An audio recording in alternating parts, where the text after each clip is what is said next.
Welcome to the Waking Up Podcast. This is Sam Harris. There will be no introduction today because our guest needs no introduction. I have Paul Bloom on the line. Paul, thanks for coming back on the podcast. Sam, thanks for having me back. You are now officially I have, I think, only 2 return guests, but you have just edged out David Deutsch, who has 2 appearances. So you're the only 3rd appearance on this podcast. So that says something. It's not exactly like a 20th appearance on The Tonight Show, but it is a measure of how good a guest you are. I'm touched. Maybe a decade from now, who knows, we could be doing our 20th anniversary show. Well, after we did our 2nd show, people just emailed me saying, just have Paul on the podcast all the time. You don't need any other guests, so you are a popular guest. Well, we had a great discussion. I think a little bit about what makes for a good discussion, which is you and I agree on a lot. We have a lot of common ground. But there's enough tension and enough things to rub against that we get some good discussion going. We will see if we can steer ourselves in the direction of controversy, perhaps. But you have just released a book, which we talked about to a significant degree, I think, in your first appearance here. And we would be remiss not to talk about it some. So we'll start with that. But people should just know that if they find what we were about to say about empathy intriguing, our first podcast has a full hour or more on it, and it is an incredibly interesting and consequential issue, which we will be giving short shrift here because we've already done it. But the proper intro to this topic is that you have just released a book entitled Against Empathy, which is I think I told you at the time, is a fantastic title. You seem to steer yourself out of a full collision with the outrage of your colleagues. In your subtitle, you have as a subtitle, The Case for Rational Compassion. So you're not against compassion, obviously. Tell us about your position on empathy and how it's different from compassion. So the distinction is super important because if you just hear I'm against empathy, it'd be fair enough to assume I'm some sort of monster, some sort of person arguing for pure selfishness or, entire lack of warmth or caring for others. And that's not what I mean by empathy. And that's actually not what psychologists and philosophers mean by empathy either. What I'm against is putting yourself in other people's shoes, feeling their pain, feeling their suffering. And I'm not even against this in general. I think empathy is a wonderful source of pleasure. It's central to sex. It's central to sports. It's central to the pleasure we get from literature and movies and all sorts of fictional entertainments. But what I argue is in the moral realm, when it comes to being good people, it steers us dangerously astray. It's a moral train wreck. And the reason why is that it zooms us in on individuals like a spotlight. And in fact, the fans of empathy describe it as a spotlight. But because of that, it's very biased. I'll be more empathic towards somebody who is my skin color than of a different skin color, towards somebody I know versus a stranger. It's difficult to be empathic at all to somebody who you view as disgusting or unattractive or dangerous or opposed to you. And in fact, there's a lot of neuroscience studies we could get into that get at this not only through self-report, which is kind of unreliable, but actually looking at the correlates of empathy in the brain. Finding that some studies find that one of my favorite studies tested male soccer fans in Europe. And they watched somebody who's been described as a fan of their same team receive electric shocks.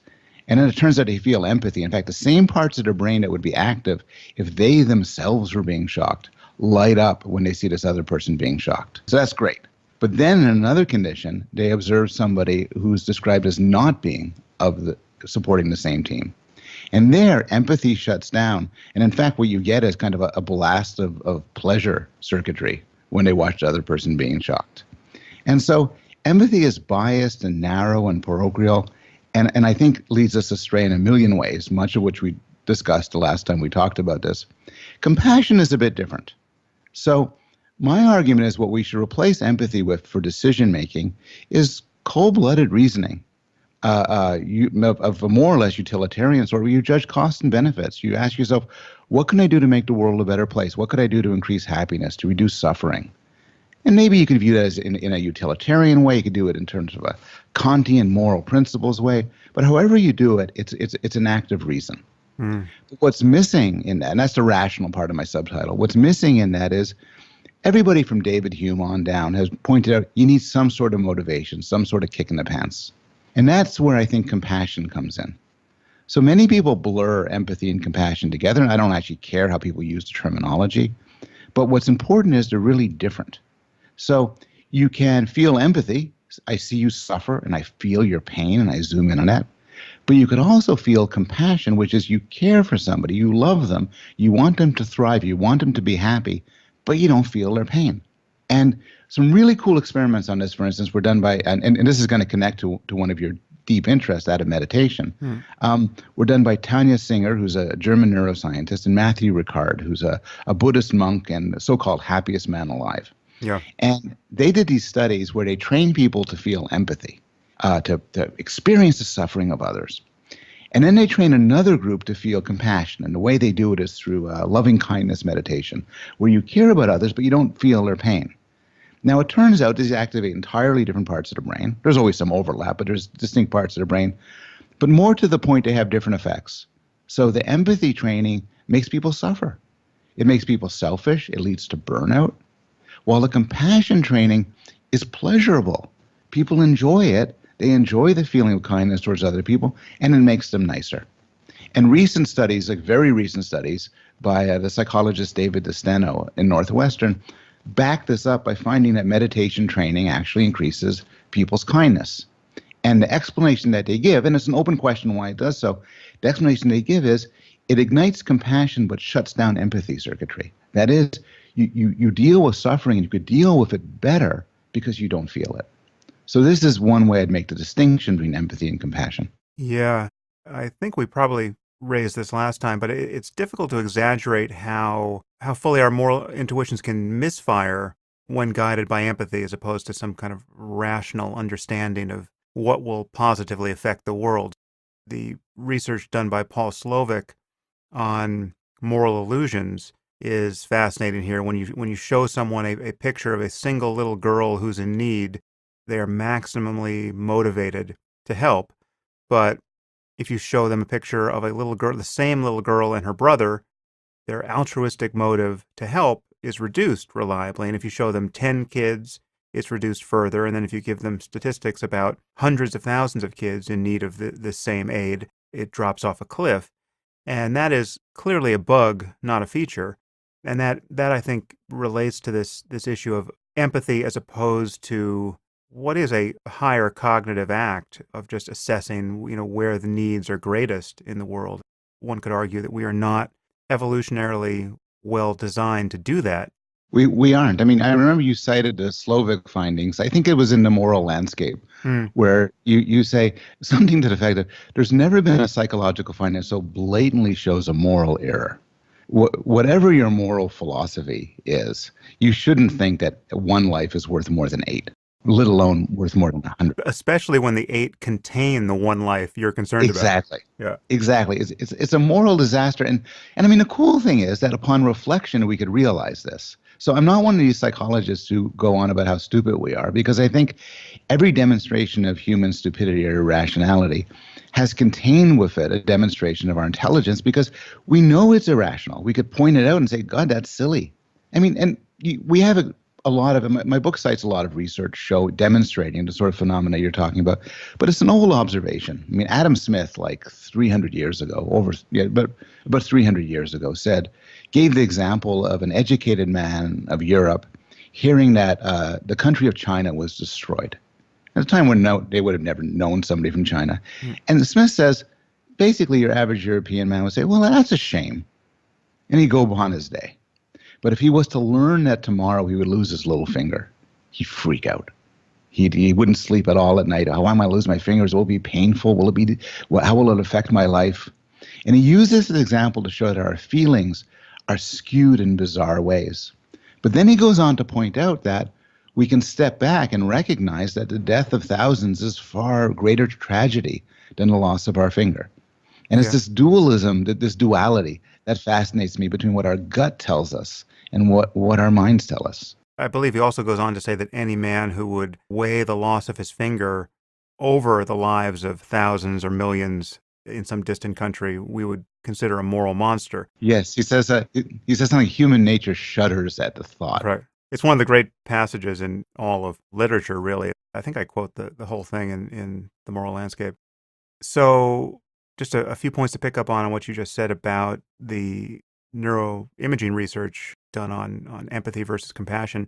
It's something that people don't tend to know about the meditative side of this, but compassion as a response to suffering from a meditative first person, and certainly from the view of Buddhist psychology, is a highly positive emotion. It's not a negative emotion. You're not diminished by the feeling of compassion. The feeling of compassion is really exquisitely pleasurable. It is what love feels like in the presence of suffering.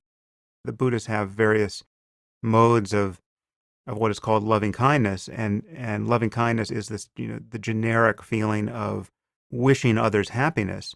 And you can actually form this wish with an intensity that is really psychologically overwhelming, which is to say that it drowns out every other attitude you would have toward friends or strangers or even enemies, right? You can just get this humming even directed at a person who has done you harm or who is just a kind of objectively evil. You wish this person was no longer suffering in all the ways that they are and will to be the kind of evil person they are, and you wish you could improve them.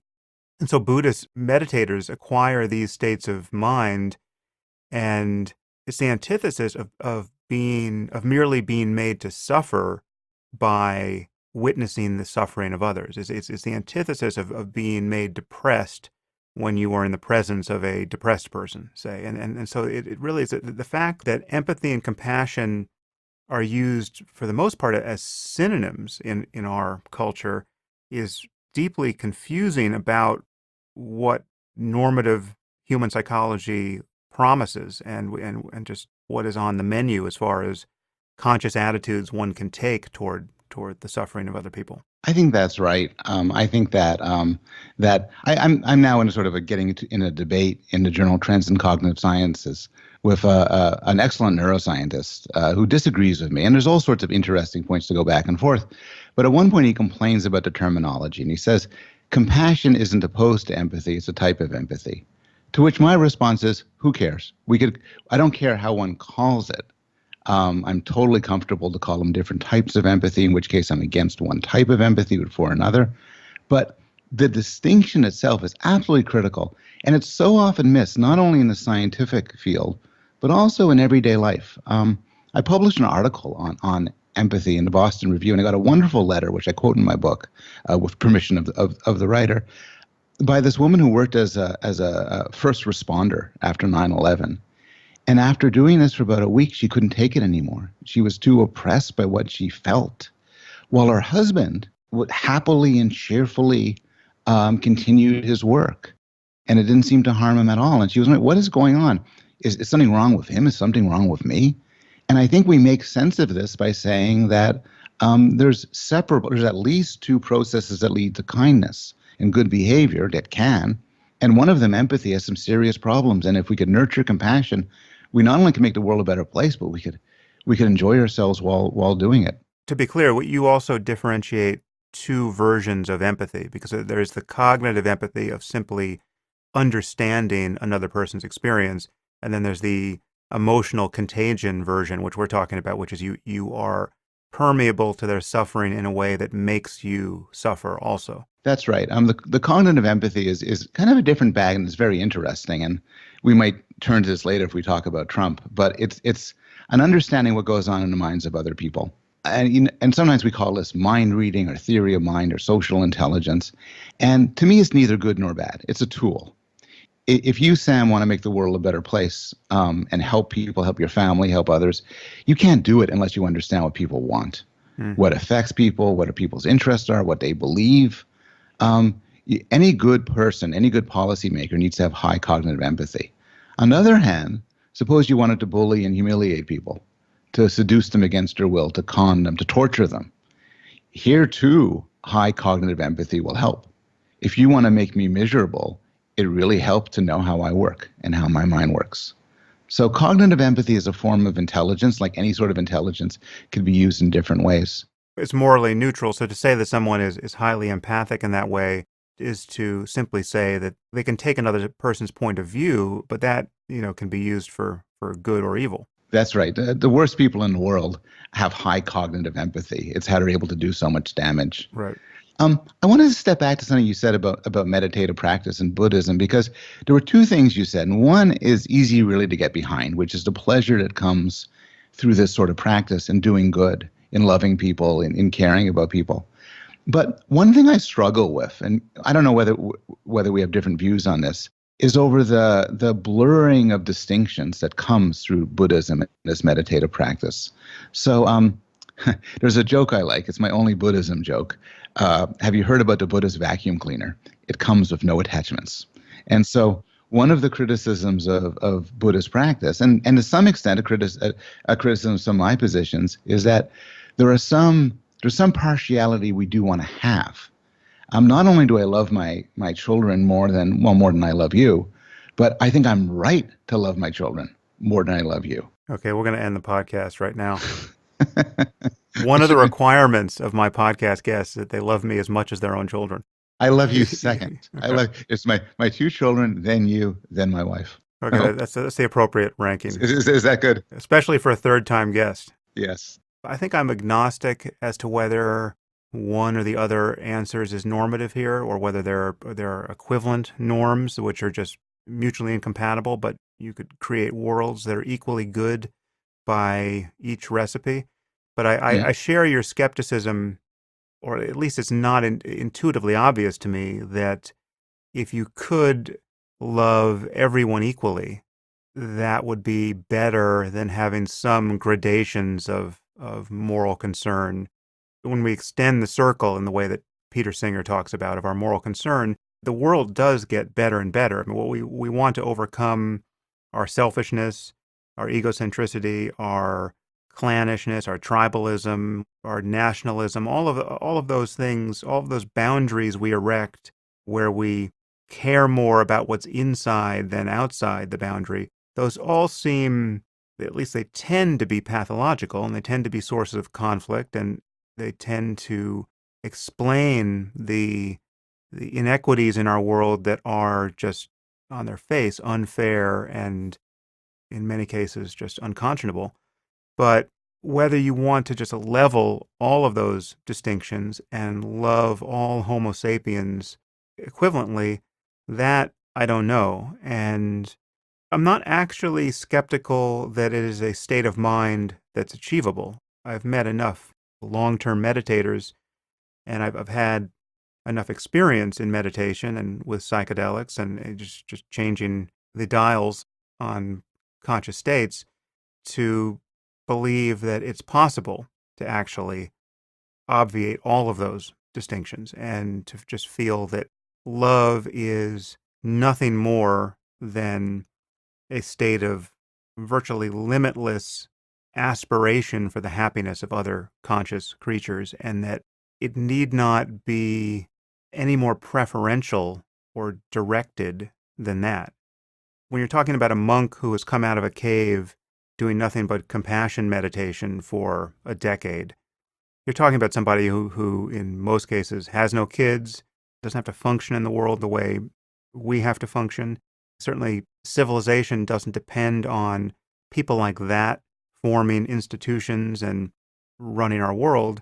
And so, I don't know what to make of the fact that, let's just grant that it's possible to change your attitude in such a way that you really just feel equivalent love for everybody, and there's no obvious cost to you for doing that. I don't know what the cost would be to the species or to society if everyone was like that. And intuitively, I feel like it makes sense for me to be more concerned and therefore much more responsible for and to my kids than for yours.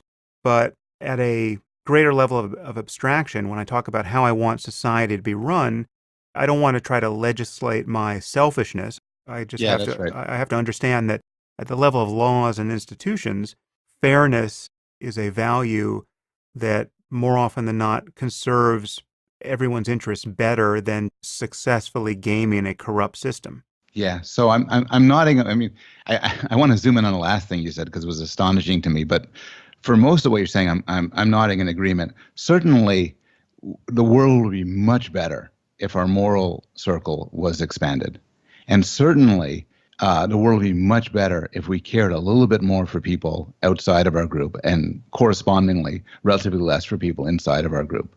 It's not that we don't care for our own enough. The problem is we don't care for others enough. And I love your distinction as well, which is a way I kind of think about it now is, yeah, I love my children more than I love your children. But I understand, stepping back, that a just society should treat them the same.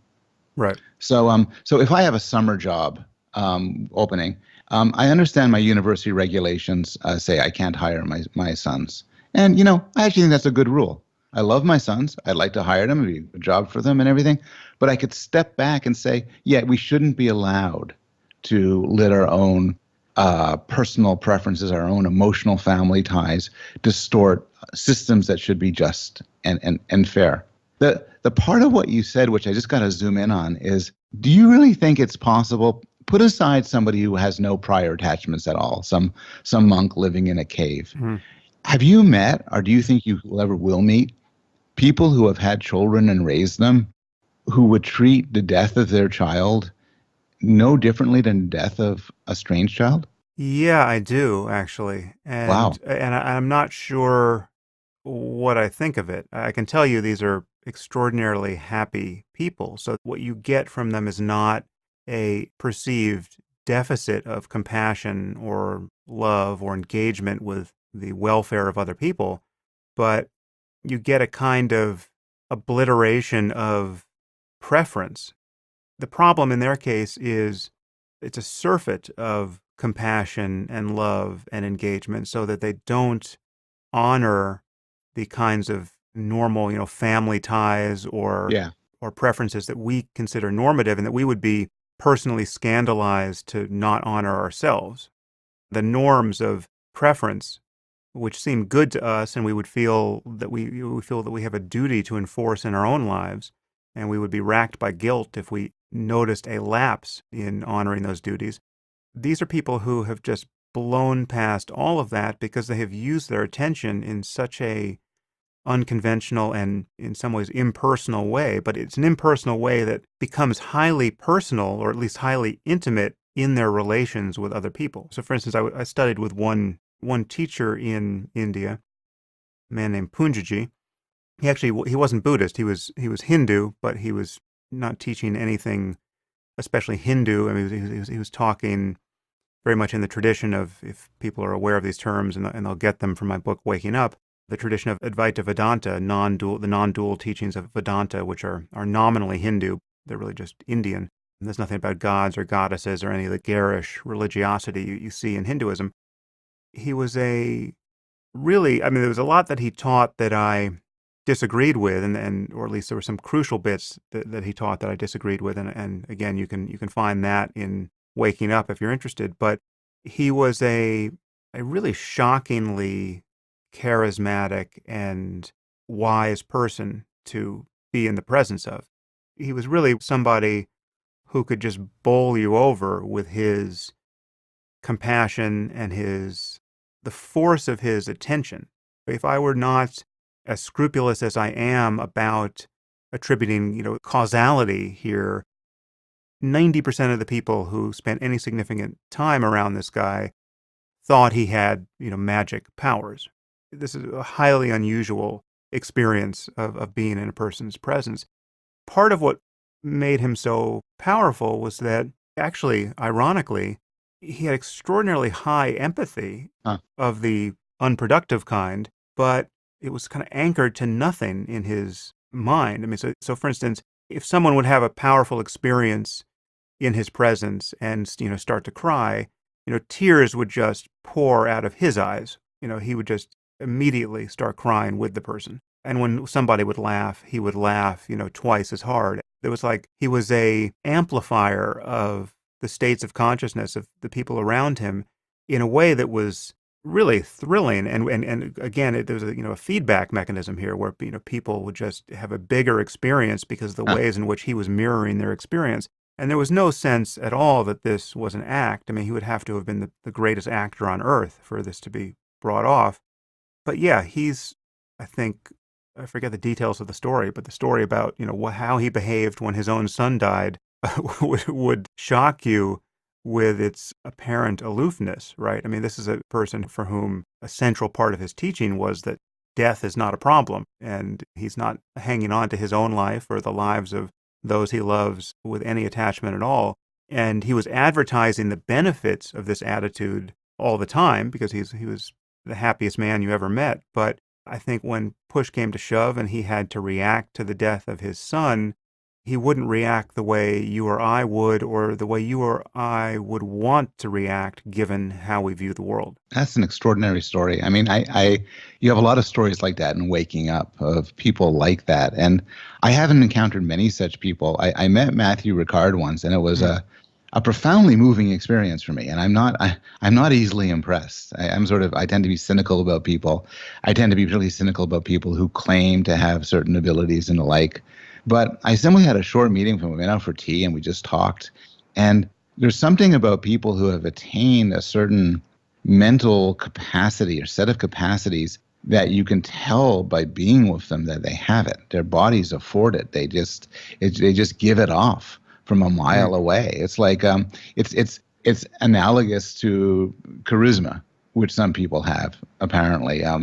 Bill Clinton is supposed to be able to walk into like a large room and people just gather around him. Their eyes will be drawn towards him. And whatever it is that someone like Matthew Ricard has is extraordinary in a different way, which is he, in some literal sense, exudes peace and compassion. Having said that, some of it freaks me out and some of it morally troubles me. I mean, we talked about the bonds of family, but I can't imagine any such people having bonds of friendship. I would imagine you get a lot of email, Sam. I imagine you get a lot of email asking you for favors. So when I email you and say, hey, I have a book coming out, are you in the mood for a podcast? Because we're friends, you respond to me different than if I were a total stranger. Suppose you didn't. Suppose you treated everything on its merits, with no bonds, no connectedness. It'd be hard to see you as a good person. But you don't see Matthew that way. No. If you knew more about the details of his life, you might find that it's not aligned with the way you parcel your concern. For instance, the example you just gave, he might be less preferential toward friends or not. I actually know Matthew. I don't often see him, but I've spent a fair amount of time with him. I mean, he's what I would call a mensch. He's just like the most decent guy you're going to meet all year. He's just a wonderful person. But I studied with his teacher, Khyentse Rinpoche, who was a very famous Lama and who many Tibetan Lamas thought was one of the greatest meditation masters of his generation. He died, unfortunately, about 20 years ago, but maybe it's more than that. I now notice as I get older, whenever I estimate how much time has passed, I'm off by 50% at least.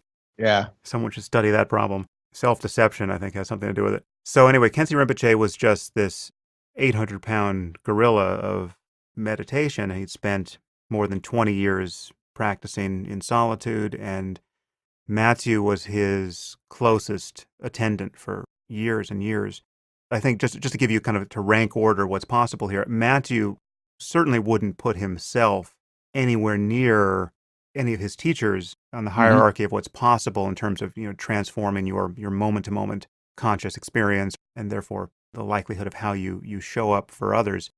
Matthew's great because, as you know, was a scientist before he became a monk. That's he right. was a Biologist. molecular biologist, and the work he's done in collaborating with neuroscientists who do neuroimaging work on meditation has been great. And he's a real meditator, so he can honestly talk about what he's doing inside the scanner, and that's fantastic. But again, even in his case, he's made a very strange life decision, certainly from your point of view. I mean, he's decided to be a monk and to not have kids, to not have a career in science, to not, it's in some ways an accident that you even know about him, because he could just be, and for the longest time he was just sitting in a tiny little monk's cell in Kathmandu serving his guru. That's right. When I met him, he was spending 6 months of each year in total solitude, which again boggles my mind, because if I spend a half hour by myself, I start to want to check my email and get anxious. So it is impressive. And I accept your point, which is I need to sort of work to become more open-minded about what the world will be like if certain things which I hold dear were taken away. There's a story I like of why economics got called dismal science. And it's because the term was given by Carlyle. And Carlyle was enraged at the economists who were dismissing an institution that Carlyle took very seriously. An economist said this is an immoral institution. And Carlyle says, you have no sense of feeling. You have no sense of tradition. And he was talking about slavery. And so, he was blasting the economists for being so cold-blooded they couldn't appreciate the value and importance of slavery. And sometimes when I feel my own emotional pulls towards certain things, and I feel confident that whatever pulls I have along, say, racial lines are immoral, but I'm less certain about family lines or friendship lines, I think I need to be reminded, we all need to be reminded, well, we need to step back and look, what will future generations say? What will we say when we're at our best selves? It's going to take more than that for me to give up the idea that I should love my children more than I love your children, but it is worth thinking about. And it's interesting to consider moral emergencies and how people respond in them and how we would judge their response. So just imagine if, you had a burning building and our children were in there and I could run in to save them. Say I'm on site and I can run in and save whoever I can save.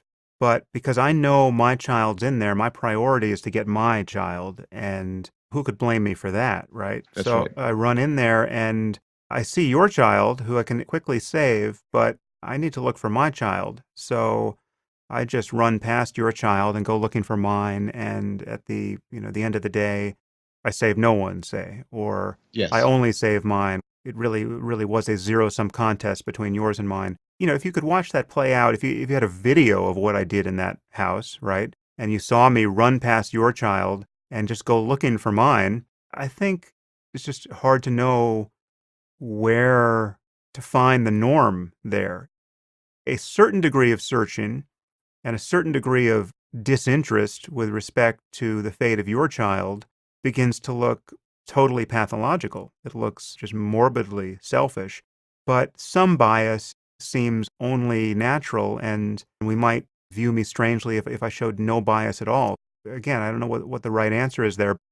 We're living as though almost a total detachment from other people's fates, apart from the fates of our own family, is normal and healthy. And when push comes to shove, I think that is clearly revealed to not be healthy. Right. It's plain that the extremes are untenable. Imagine you weren't looking for your child, but your child's favorite teddy bear.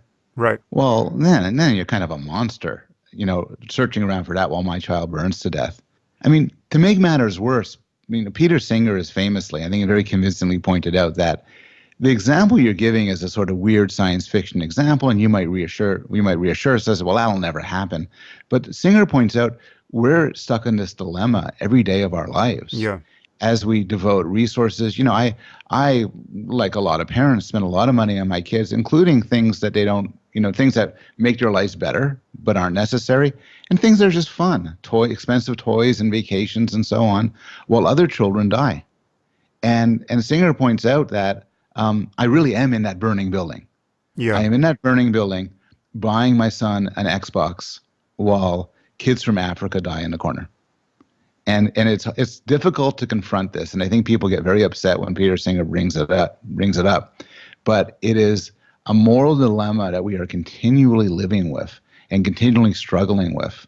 And I don't know what the right answer is, but I do have a sense that the way we're doing it every day is the wrong way. We are not devoting enough attention to those in need. We're devoting too much attention to those we love.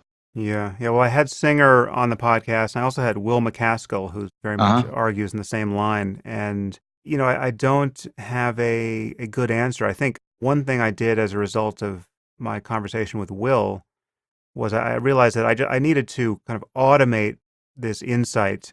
So Will is very involved in the effective altruism community, and he arguably, I think, started the movement. And there are websites like givewell.org that rate That's right. charities, and they've quantified that to save an individual human life costs now $3,500. I mean, that's the amount of money you have to allocate, where you can say, as a matter of likely math, you have saved one human life. And the calculation there is with reference to the work of the Against Malaria Foundation. They put up these insecticide-treated bed nets, and malaria death has come down by 50%. It's still close to 1 million people dying every year, but it was very recently 2 million people dying a year from mosquito-borne, not all mosquito-borne illness, just malaria, actually. So in response to my conversation with Will, I just decided, well, I'm still going to buy the Xbox. I know that I can't conform my life and the fun I have with my kids so fully to the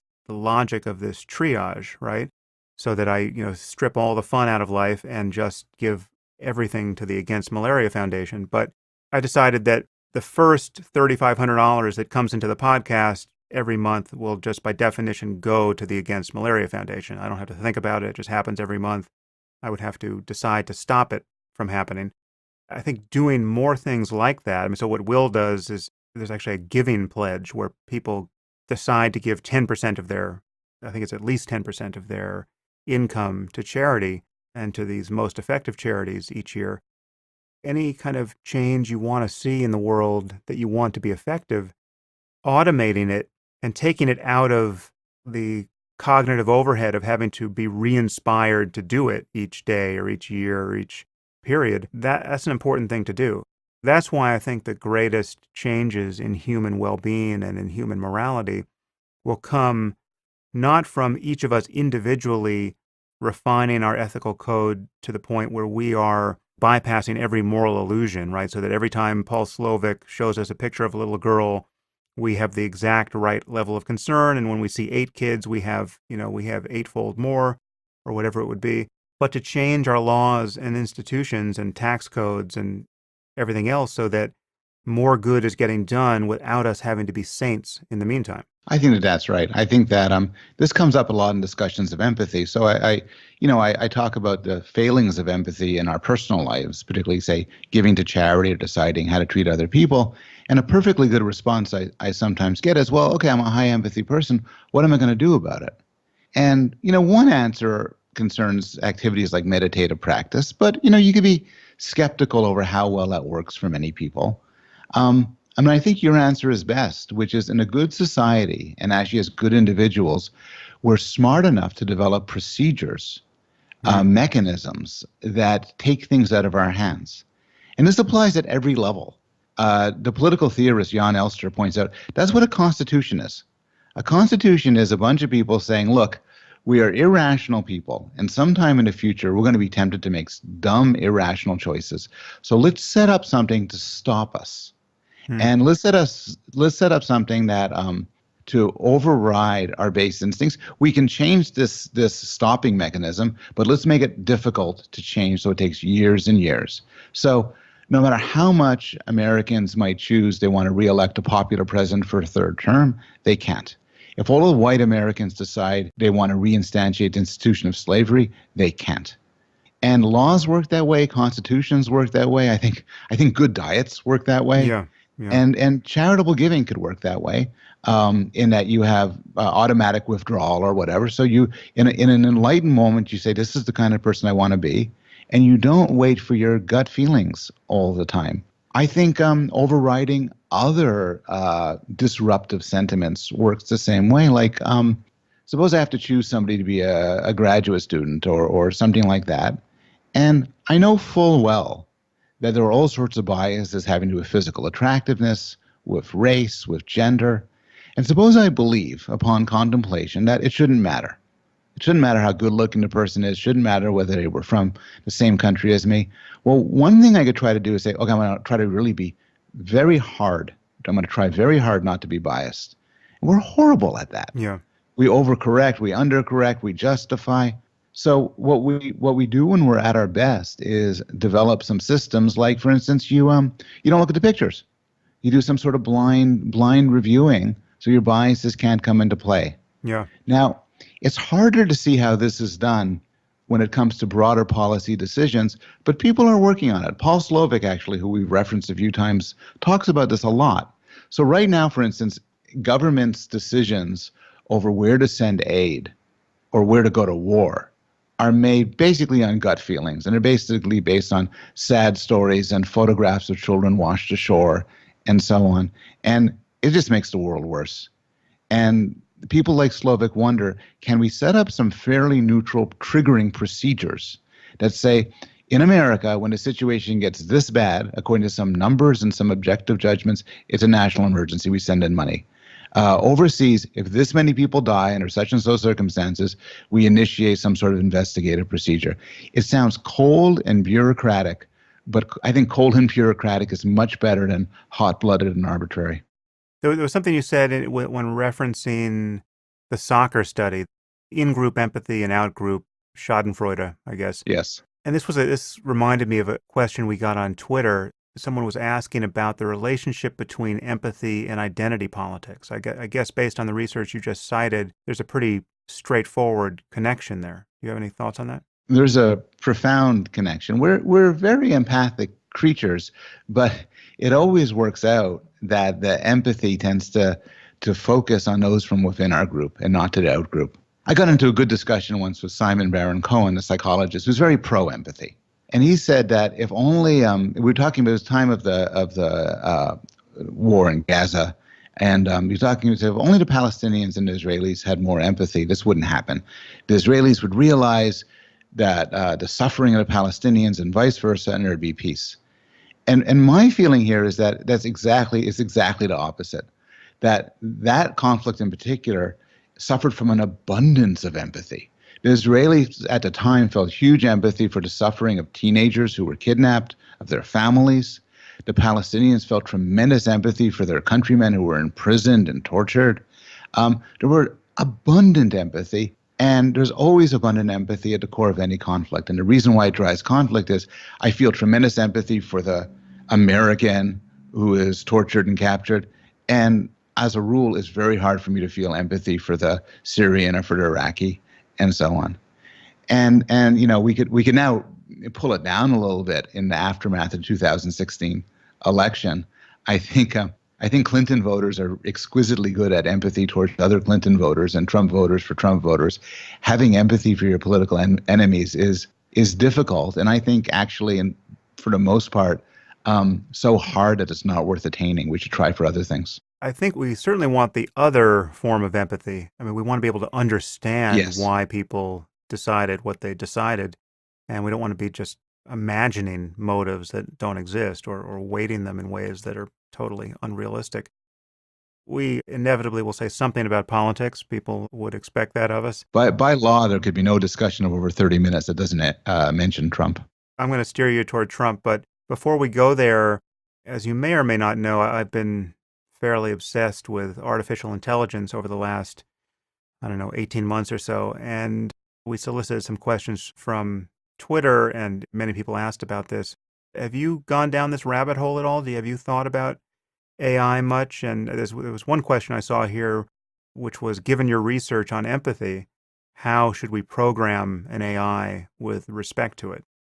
So I actually hadn't taken seriously the AI worries. And honestly, I'll be honest, I dismissed them as somewhat crackpot until I listened to you talk about it. I think it was a TED Talk.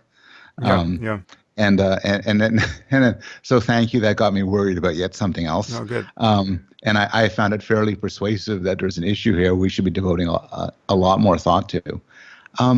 The question of putting empathy into machines, which is I think in some way morally fraught, because if I'm right that empathy leads to capricious and arbitrary decisions, then if we put empathy into computers or robots, we end up with capricious and arbitrary computers and robots. I think when people think about putting empathy into machines, they often think about it from a marketing point of view, such that a household robot or even an interface on a Mac computer that is somewhat empathic will be more pleasurable to interact with, more humanoid, more human-like, and we'll get more pleasure dealing with it. And that might be the case. I've actually heard a contrary view from my friend David Pizarro, who points out that when dealing with a lot of interactions, we actually don't want empathy. We want a sort of cold-blooded interaction that we don't have to become emotionally invested in. We want professionalism. I think Yes. of our super intelligent AI, I think we want professionalism more than we want emotional contagion. You don't want, if you're anxious and consulting your robot doctor, you don't want that anxiety mirrored back to you, right? You want as stately a physician as you ever met in the living world, now embodied in this machine. Yes. So I'm very happy if I have a home blood pressure cuff, which just gives me the numbers and doesn't say, "Oh man, I feel terrible for you." This must be very upsetting. Like, whoa. yeah, dude, I'm holding back here. Yeah. It's the machine starts to little graphical tears trickle down the interface. I'm sure people involved in marketing these devices think that they're appealing. I think that David is right, and we're going to discover that for a lot of interfaces, we just want a sort of an affect-free, emotion-free interaction, and I think we find, as I find, for instance, with interfaces where you have to call the airport or something, when it reassures me that it's worried about me and so on, I find it cloying and annoying and intrusive. I just want the data. I want to save my empathy for real people. Yeah, but I think the question goes to what will be normative on the side of the AI. So do we want AI, I guess let's leave consciousness aside for the moment. That's right. But do we want an AI that actually has more than just factual knowledge of our preferences? Insofar as it could emulate our emotional experience, could that give it capacities I see, yeah. that we want it to have so as to better conserve our interests? So here's my take on it. I think we want AI with compassion. I think we particularly want AI with compassion towards us. I'm not sure whether this came from you or somebody else, but somebody gave the following scenario for how the world will end. The world's going to end when someone programs a powerful computer that interfaces with other things to get rid of spam on email. Yep. And then the computer will promptly destroy the world as a suitable way to do this. We want machines to have a guard against doing that, where they say, well, human life is valuable, human flourishing and animal flourishing is valuable. So if I want AI that is involved in making significant decisions, I want it to have compassion. I don't, however, want it to have empathy. I think empathy makes us it makes us, among other things, racist. The last thing in the world we need is racist AI. There's been some concern that we already have racist AI. Oh, yes. Have you heard this? Yes, I have. Go ahead, remind me. If I recall correctly, there are algorithms that decide on the paroling of prisoners or whether people get mortgages, and there's some evidence, I could be making a bit of a hash of this, but there was some evidence in one or both of these categories that the AI was taking racial characteristics into its calculation, and then that hadn't been programmed in. That was just an emergent property of it finding, of all the data available, this data was relevant. In the case of prisoners, the recidivism rate. If it's just a fact that black parolees recidivate more, reoffend more, I don't know in fact that it is, but let's just say that it is, and an AI notices that, well then of course the AI, if you're going to be predicting whether a person is likely to violate their parole, you are going to take race into account if it's actually descriptively true of the data that it's a variable. And so I think there was at least one story I saw where you had people scandalized by racist AI. When I was young and very nerdy, more nerdy than I am now, I gobbled up all science fiction. And Isaac Asimov had a tremendous influence on me. And he had all of his work on robots. And he had these 3 laws of robotics.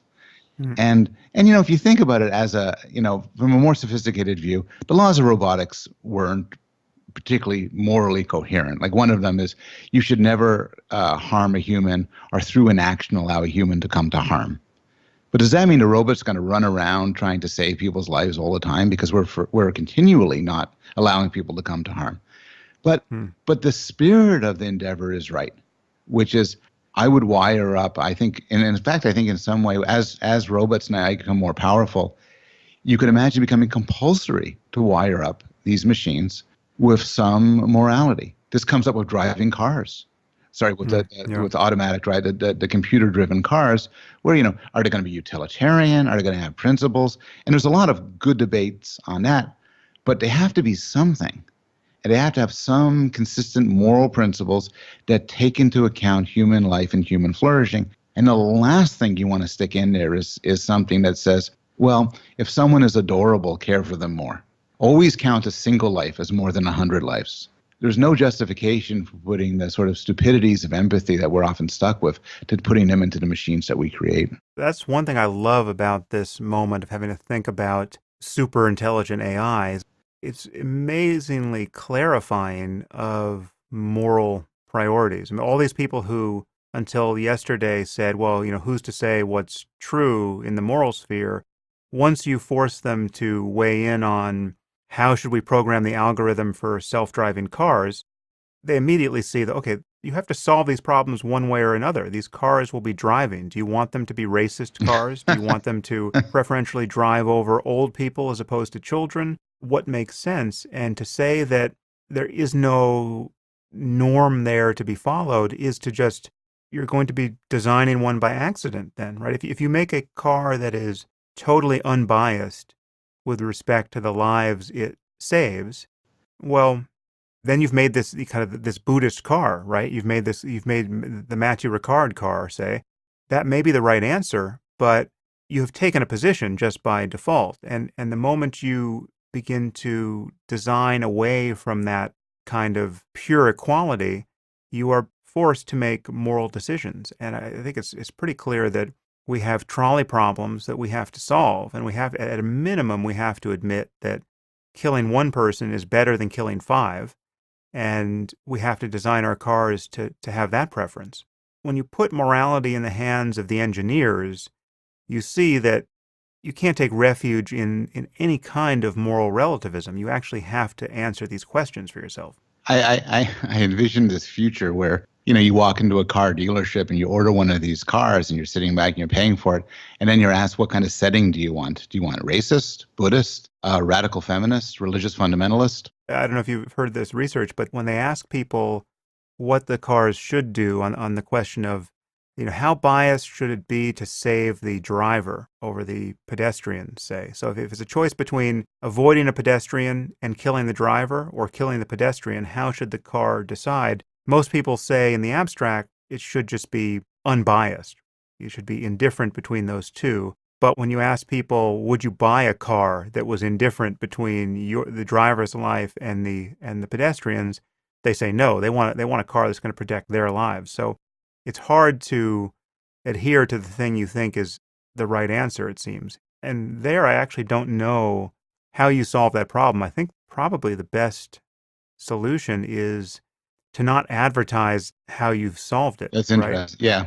I think if you make it totally transparent, it will be a barrier to the adoption of technology that will be, on balance, immensely life-saving for everyone, drivers and pedestrians included. We now have tens of thousands of people every year reliably being killed by cars. We could bring that down by a factor of 10 or 100, and then the deaths that would remain would still be these tragedies that we would have to think long and hard about whether the algorithm performed the way we want it to. But still, that we have to adopt this technology as quickly as is feasible. So I think transparency here could be a bad idea. I think it's true. I mean, I find that I know people who have insisted they would never go into a self-driving car. And I find this bizarre because the alternative is far more dangerous. But you're right. And I think there's also this fear of new technology where there'll be a reluctance to use them. Apparently there was a reluctance to use elevators that didn't have an elevator operator for a long time. So they had to have some schnook stand there in order so people would feel calm enough to go inside that. That's hilarious. But I agree with the general point, which is a more general one, which is there's no opting out of moral choices. Failing to make a moral choice over, say, giving to charity or what your car should do is itself a moral choice, Yeah. and driven by a moral philosophy. I also just can't resist adding, and I think this is from the Very Bad Wizards group, but you can imagine a car that had a certain morality, and then you got into it, and it automatically drove you to like Oxfam and refused to let you move Right. until you gave them a lot of money. Yeah. So you don't want too moral a car. You want a car sort of just moral enough to do your bidding, but not much more. Have you been watching any of these shows or films that deal with AI, like Ex Machina or Westworld or Humans? I've been watching all of these shows Mhm. that deal with AI, and they all deal with Ex Machina and Westworld all deal with the struggle we have when something looks human enough, acts human enough. It is irresistible not to treat it as a person. Mhm. And there, philosophers and psychologists and lay people might split. They might say, look, if it looks like a person and talks like a person and everything, then it has a consciousness like a person. Dan Dennett would most likely say that. And it's interesting, different movies and different TV shows, and I actually think movies and TVs are often instruments of some very good philosophy. They go different ways on this. So Ex Machina, I hate to spoil it, so viewers should turn off the sound for the Mhm. next 60 seconds if they don't want to hear it. But there's a robot that's entirely, you feel tremendous empathy for her and caring for her. The main character trusts her, and then she cold-bloodedly betrays him, Mhm. locks him in a room to starve to death while she goes on her way. And it becomes entirely clear that all of this was simply a mechanism that she used to win over his love.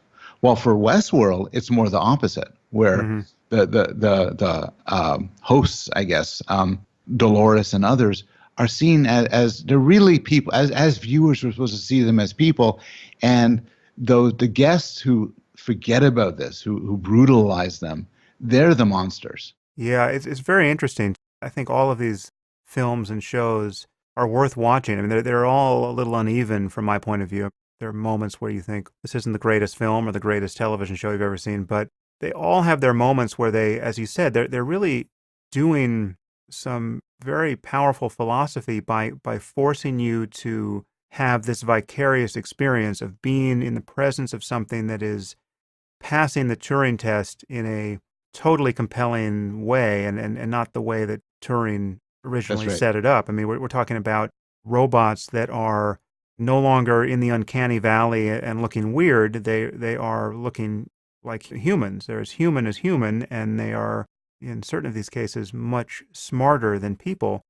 And this reveals a few things to me that are probably not surprising, but again, it's to experience it vicariously, just hour by hour watching these things, is different than just knowing it in the abstract. That's right. The best movies and films and movies and TV shows and books often take a philosophical thought experiment and they make it vivid in such a way you could really appreciate it. And I think that sentient, realistic humanoid AI is a perfect example of these shows confronting us with this is a possibility.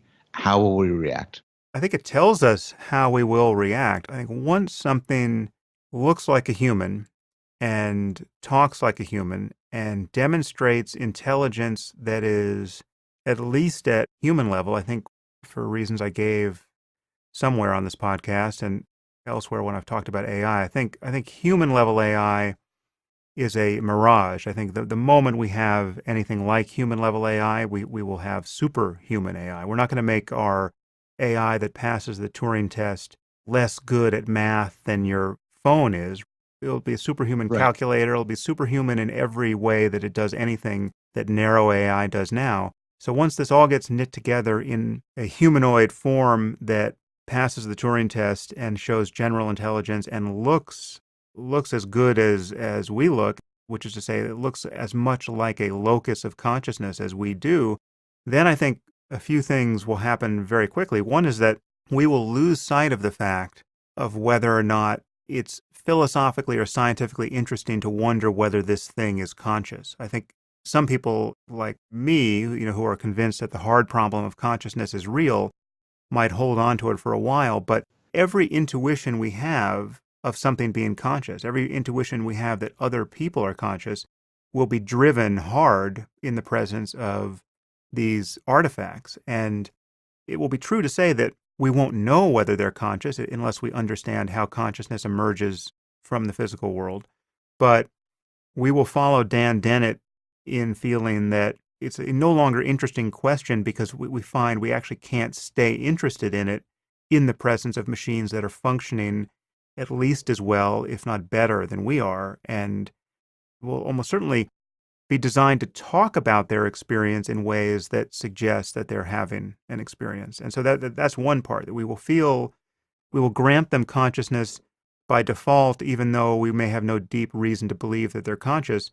And the other thing that is brought up by Westworld to a unique degree, I guess humans also, is that many of the ways in which people imagine using robots of this sort, we would use them in ways at least we imagine that we wouldn't use other human beings on the assumption that they're not conscious, right? That they're just computers that really can't suffer. But I think this is the other side of this coin. Once we helplessly attribute states of consciousness to these machines, it will be damaging to our own sense of ourselves to treat them badly.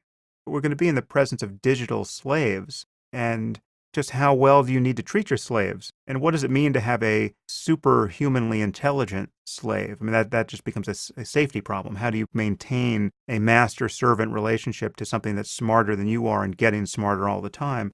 But part of what Westworld brings up is that you are destroying human consciousness by letting yourself act out all of your baser impulses on robots on the assumption that they can't suffer, because the acting out is part of the problem.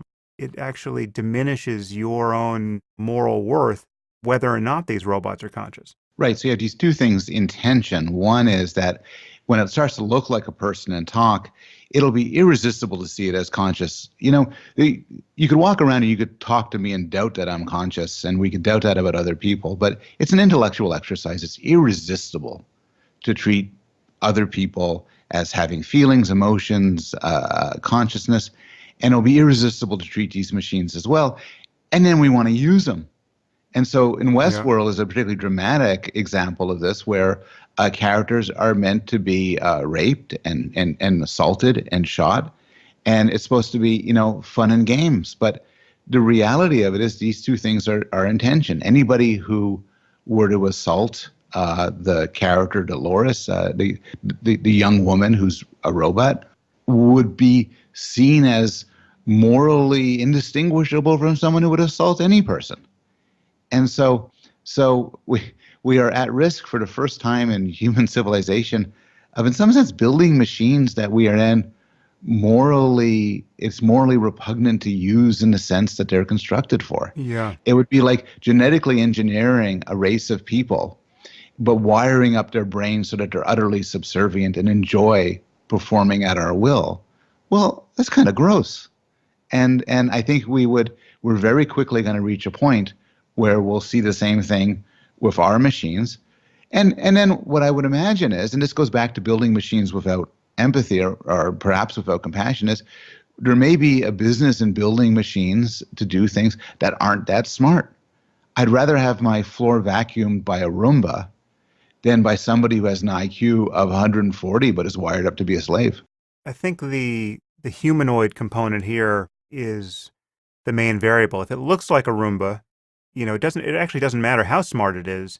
You won't feel that you're enslaving a conscious creature. What if it could talk? It comes down to the interface. Insofar as you humanize the interface, you drive the intuitions that now you're in relationship to a person. But if you make it look like a Roomba and sound like a Roomba, it doesn't really matter what its capacities are as long as it still seems mechanical. I mean, the interesting wrinkle there, of course, is that ethically speaking, what really should matter is what's true on the side of the Roomba, right? So if the Roomba can suffer, if you've built a mechanical slave that you can't possibly empathize with because it doesn't have any of the user interface components that would allow you to do it, but it's actually having an experience of the world that is vastly deeper and richer and more poignant than your own, right? Well, then you have just the term of jargon now in the AI community, I think this is probably due to Nick Bostrom's book, but maybe he got this from somewhere. The term is mind crime. You're creating minds that can suffer, whether in simulation or in individual, robots. This would be an unimaginably bad thing to do. I mean, you would be on par with Yahweh, creating a hell and populating it. If there's more evil to be found in the universe than that, I don't know where to look for it. But that's something we're in danger of doing insofar as we're rolling the dice with some form of information processing being the basis of consciousness. If consciousness is just some version of information processing, well then, if we begin to do that well enough, it won't matter whether we can tell from the outside. We may just create it inside something we can't feel compassion for. That's right. So there are 2 points. One point is your moral one, which is whether or not we know it, we may be doing terrible moral acts. We may be constructing conscious creatures and then tormenting them. Or alternatively, we may be creating creatures that, machines that do our bidding and have no consciousness at all. It's no worse to assault the robot in Westworld than it is to bang a hammer against your toaster. But so that's the moral question. But it still could diminish you as a person to treat her like a toaster. Yes. Given what she looks like. And so raping Dolores on some level turns you into a rapist, whether or not she's more like a woman or more like a toaster. Yes. So this is akin to, this treatment of robots is akin to, I forget the philosopher. I forget who the philosopher was, but the claim was that animals have no moral status at all. However, you shouldn't torment animals because it'll make you a bad person with regard to other people, and people count. And it's true. One wonders, after all, we do all sorts of killing and harming of virtual characters on video games, and that doesn't seem to transfer. It hasn't made us worse people. If there is an effect on increasing our violence towards real humans, it hasn't shown up in any of the homicide statistics, and the studies are a mess. But I would agree with you that there's a world of difference between sitting in my Xbox and shooting, aliens, as opposed to the real physical feeling, say, of strangling someone who's indistinguishable from a person. And that's the second point, which is even if they aren't conscious, even if, as a matter of fact, from a God's eye view, they're just things, it will seem to us as if they're conscious. And then the act of tormenting conscious people will either be repugnant to us, or if it isn't, it will lead us to be worse moral beings. So those are the dilemmas we're going to run into, probably within our lifetimes. Yeah. Actually, there's somebody coming on the podcast in probably a month who can answer this question, but I don't know which is closer realistically. Machine intelligence that passes the Turing test, or robot interface, robot faces that are no longer uncanny to us. Yeah. I don't know which will be built first, but it is interesting to consider that the dissociation here is a strange one. We could build machines that can suffer, toward which we have a potentially infinite moral obligation, and yet no capacity to feel anything for, and yet we can build very seductive toasters who will, the mistreatment of which will genuinely harm our minds and social relationships going forward. It's very strange. Another outcome of AI, which is problematic and is already upon us, is the way in which automation and job replacement is ramifying and just increasing wealth inequality. Certainly most wealth inequality now is being generated not by trade or by shipping jobs overseas to people, but by increasing automation. Wealth inequality, in my view, is an increasing problem. Do you have any thoughts about it? So it's something which has interested me. Along with two people working with me at Yale, Christina Starmans and Mark Sheskin, we're writing a paper for Nature Human Behavior looking at the psychological ramifications of inequality. And the argument we make, and we're not the first to make this argument, is that inequality is a terrible thing. And there's all of this evidence showing its corrosive effects. But in reality, people actually are not upset by wealth inequality. What they're upset is by unfairness. And they're often correlated. So if you and I do the same amount of work and you make a lot more money, that's both unequal and unfair. But if you did much more work and made more money, then people don't tend to think that that's wrong. And there's all these studies showing that people are entirely content with unequal situations so long as they believe that there's been a procedural fairness, maybe equality of opportunity, you might want to call it. Isn't there always some shocking level of unfairness in the distribution of opportunities and talents? And this kind of goes to the issue of free will, but Yep. no one can take real responsibility for any of the variables that allow them to take responsibility for anything else. You know, you didn't create your genes, you didn't create your parents, you're not responsible for your intelligence, you're not responsible for the fact that you're not living in Syria right now, having every breath you take imperiled by the conflict around you. This can be said of even the most seemingly self-made person in a condition of real abundance.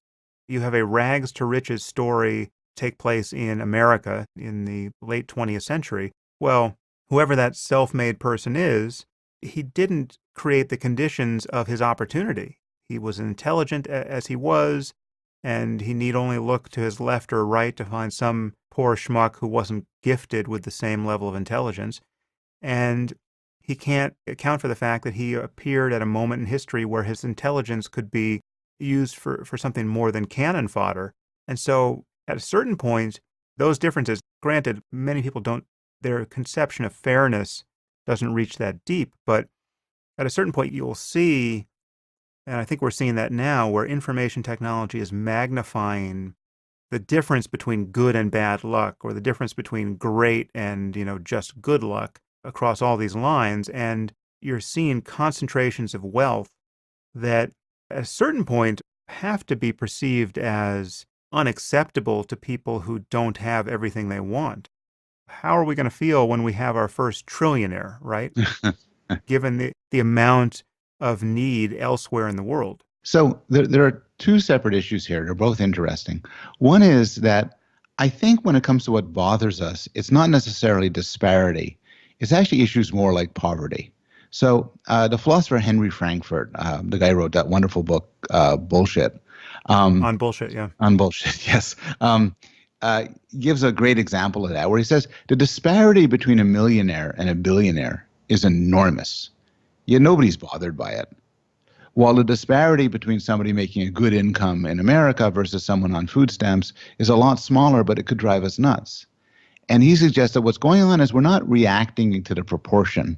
We're actually just reacting to the fact that in a world where it's not right to have a world where some people have abundance and others suffer. Doesn't the research go the other way, where people's perception of their own abundance is always relative? I mean, once you get out of real poverty, I forget where the line is drawn there, but once you're no longer living hand to mouth, and money is considered no longer to be the reason why you're unhappy, then people begin to measure how well off they are purely in relative terms. So you have millionaires who feel poor in the presence of millionaires who have 10 times the amount of money, and those people feel poor in the presence of billionaires. And these reference points begin to move, and people feel a real diminishment in their sense of well-being when they compare themselves to how well the people above them are doing. I think that's exactly right.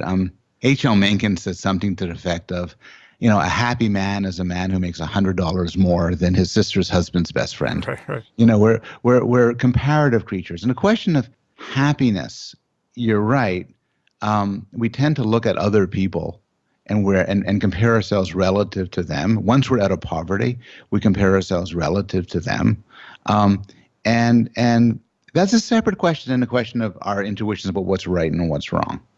So you may be unhappy with your state in the world, but still assume that it's fair and just. Conversely, you may have other views about the morality that coincide in different ways with your happiness. But it's true. We do endlessly compare. I think one of the good things, this takes a different topic, one of the good things of a society like ours is that there are multiple modes of comparison. Will Wilkinson's made this point, which is, maybe you make more money than me, but I'm better at croquet. You have more Instagram followers. That's right. That's right. So that's right. So you have a lot more Twitter followers, but my kids do better at school. You're in better shape, but I published in Nature, whatever. So you go back and many people. Now there's some people who are just at the bottom of everything, very unfortunate. But I know a lot of people who have a lot more money than me, but I have other things which I'm proud of. And a good society, just like a good society doesn't reduce everything to politics, in a good society, you can, I think, eke out happiness and satisfaction by finding a niche. You could not make much money and not have much social status, but be part of a soccer team that you're really proud of, and your friends think well of you, and you guys are doing pretty well. And it's stuff like that make a life. I mean, the other point I wanted to get before forgetting is, there's a difference in a normative and a descriptive. So you're exactly right that in some way, the person who spent enormous amounts of effort working day and night using his natural gifts to do some great accomplishment now makes a lot of money. In some way, that's just luck. It's luck that they're smart. It's luck that they're born into this world that they allowed them to do this. It's luck that they had the whatever tenacity to work hard. I mean, the ability, there's no in principle difference between being the sort of person who works very hard and being the sort of person who's tall. Right. It's just the way things go. That's the sort of philosophical argument. That bears on determinism, on questions of free will, and so on. But people don't think that way. So everybody, not just your average person, but I think just about all of us, when we think about it, we tend to view issues like effort as somehow stepping aside of the deterministic realm. We're common sense dualists in that case. That's right. And that's right. And that's a phrase I believe you've used elsewhere. I wouldn't congratulate you for how tall you are or the color of your hair, but I would praise you and feel you deserve reward for hard work, just like you deserve to be dismissed if you slack off and you don't care. And same with moral choices. Right. It's not necessarily crazy, though, because the difference in the kind of effort people make, I mean, certainly when you look at what it means to, or how one raises children, is amenable to influence through praise and blame and cajoling and all the rest. So you can't praise someone so that they grow an inch in height. That's right. But you can praise them in a way that manages to make them expend more effort than they would otherwise. But still, the limitations on their effort is just as much of a fact, a determined fact of them as their height is. It's just that it can change from day to day, and it can be influenced to whatever degree by interactions with other people and with the world. It's easy to see how we put things like effort and moral compunction in a different category, but it's still anchored at every moment to this mysterious fact that the person is simply the way he or she is and no other way. You're exactly 5'9", and you have exactly the amount of discipline you have in this moment. You're exactly as persuadable as you are by argument in this moment, and not a micron more. Right, and that's and right. So I struggle as to whether to go as far as you on this. But you could say that it's not a coincidence that we hold people responsible for traits and actions that are precisely the traits and actions that through praise and blame we can modify. Mm-hmm. Yeah. And so in some way, a lot of our assumptions about choice and about what's out of causal control, what's in a person's hands, is shaped by the sort of social utility of imagining that it's so. I mean, part of what you're saying a little bit brings us back to the question of empathy and even understanding, even cognitive empathy for others, particularly others who do things you think are terrible. Like a lot of people think it was terrible for people to vote for Trump, or just about everybody, for instance, thinks it was terrible for the 9/11 terrorists to kill thousands of people. And so there's a temptation to say, well, we should figure out what's going on with these people.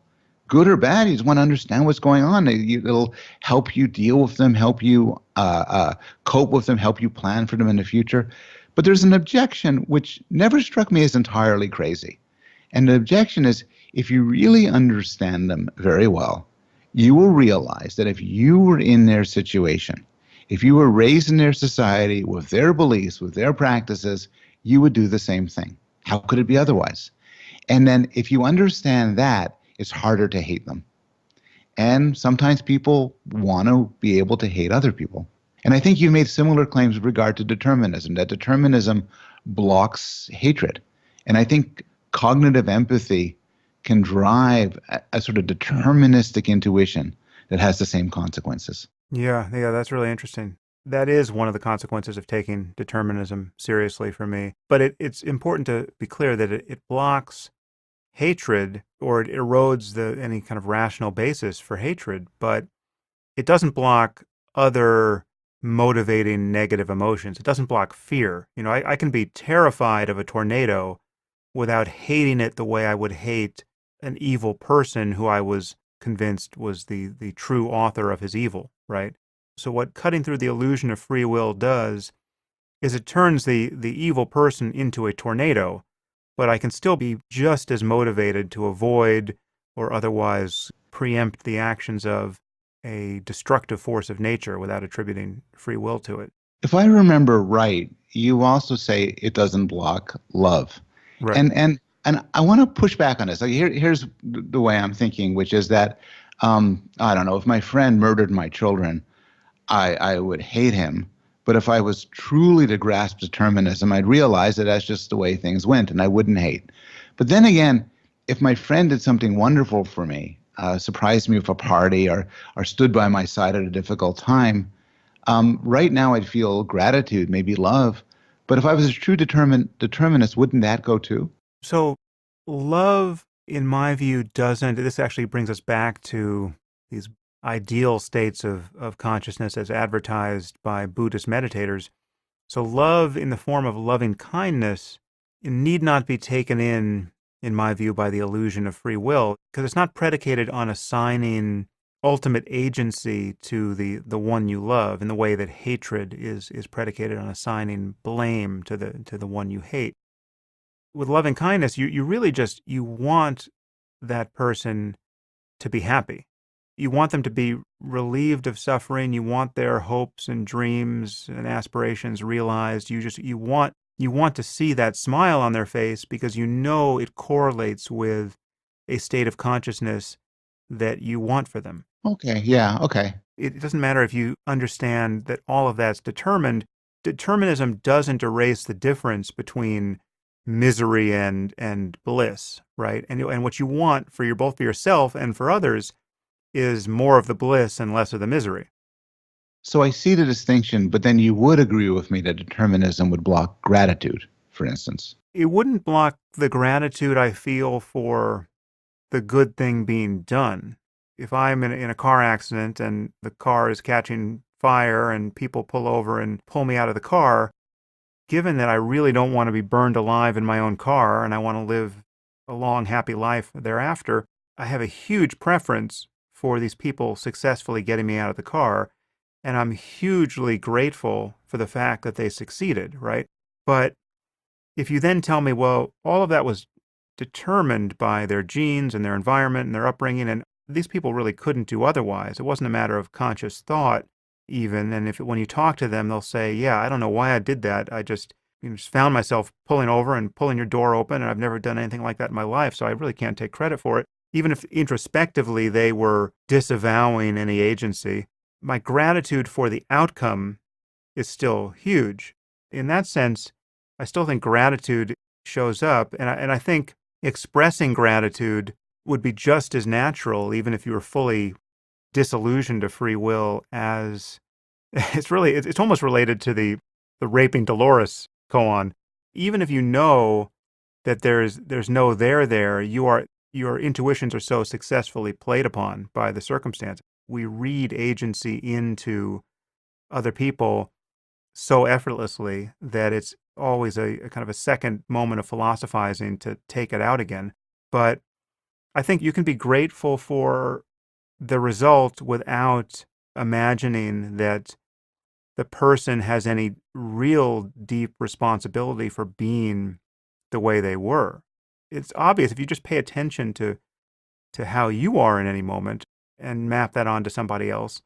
How can you take responsibility that you are not radically different than you are?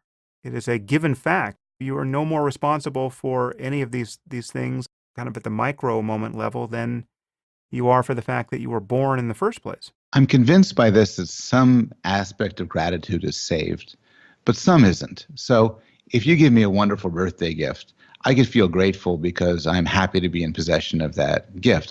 I feel good that this event has ensued.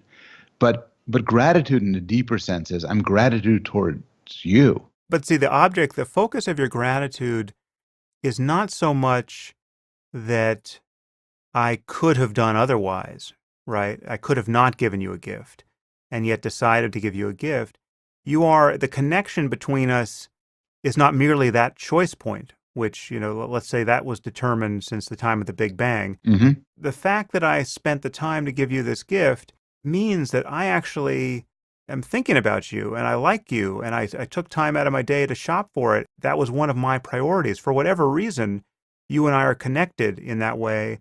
It correlates with a conscious state on my side good, that you find that you understand to be valuable. And when you map it back onto you, when you think of what would I have to feel for a person to have done likewise, well, I would have to feel like that person was a real priority for me. The connection is built up across that, mirroring, which is, it seems to me, does actually float free of any notion of what is the ultimate cause of any of this. No, I like that. I've wrote an Atlantic article a little while ago about the notion of choice and how could we talk coherently about choice? Because we have to talk coherently about choice. There's a world of difference between you giving me a gift because you thought well of me versus somebody held a gun to your head. Mm. And law and philosophy and common sense has to observe that difference. But you're right in saying the difference surely can't be cashed out. In one case, you could have done otherwise. In the other case, you couldn't have. Rather, I think the way to think about it is there's different psychological processes involved. And then it makes sense then, regardless of whether or not one's a determinist, you could be grateful to a person for giving you a gift if what led to the giving of the gift was the right set of psychological processes, warm feelings, some interest, and so on. And so yeah, no, I'm persuaded that in that way gratitude can be consistent with determinism. Yeah, well, and you are persuaded through no free will of your own, I might add. Oh, free will humor never gets stale. Yes, a bad joke on one level, but the truth is, if you actually introspect in this moment, your experience of being persuaded to whatever degree that you are is totally compatible with the absence of free will. I mean, do you feel like you are the author of your persuasion and persuadability in this moment? It's a completely mechanical fact of what I said was as persuasive as it was for whatever reason to you. I'm enough of a psychologist to believe that it's a purely mechanistic process. What else could it be? My phenomenology is uncertain as to the extent to which I have the experience of choice, and I'm not as confident as you that phenomenological experience is typically absent. But your mileage may vary on this. There are ways to be confused about this. So, for instance, you could know of an exercise, say, that would make you more persuadable, right? There could be some, thought experiment or some way of prepping yourself for a conversation like this, which would, let's say, double the effect of whatever I say that you might find persuasive, right? And you could have thought of that 30 seconds ago and seemingly through the exercise of your own agency said, well, I'm going to do this thing, which is going to give me a doubly open mind right now. And now what Sam is saying, actually that's starting to make more sense than it did last time around. But again, let's say all that's true. Let's say you know of such a trick and you can open your mind more than is usually opened, and you decide to do it now.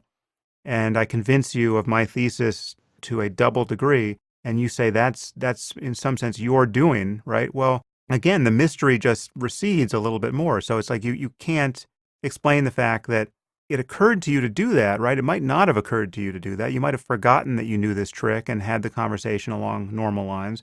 And you can't explain the fact that that trick works to the degree that it does and no further, not a bit less, not a bit more. All of these are just like your height. Again, for me, when I pay attention, that's actually phenomenologically vivid to me. This is not the Humean moment where when it comes time for lunch, philosophy goes out the window and I eat like any ordinary ape. When I pay attention, I actually can't make sense of the claim for free will. Like I can't, the idea that I could have done otherwise, right? So again, down to like trying to complete this sentence, right?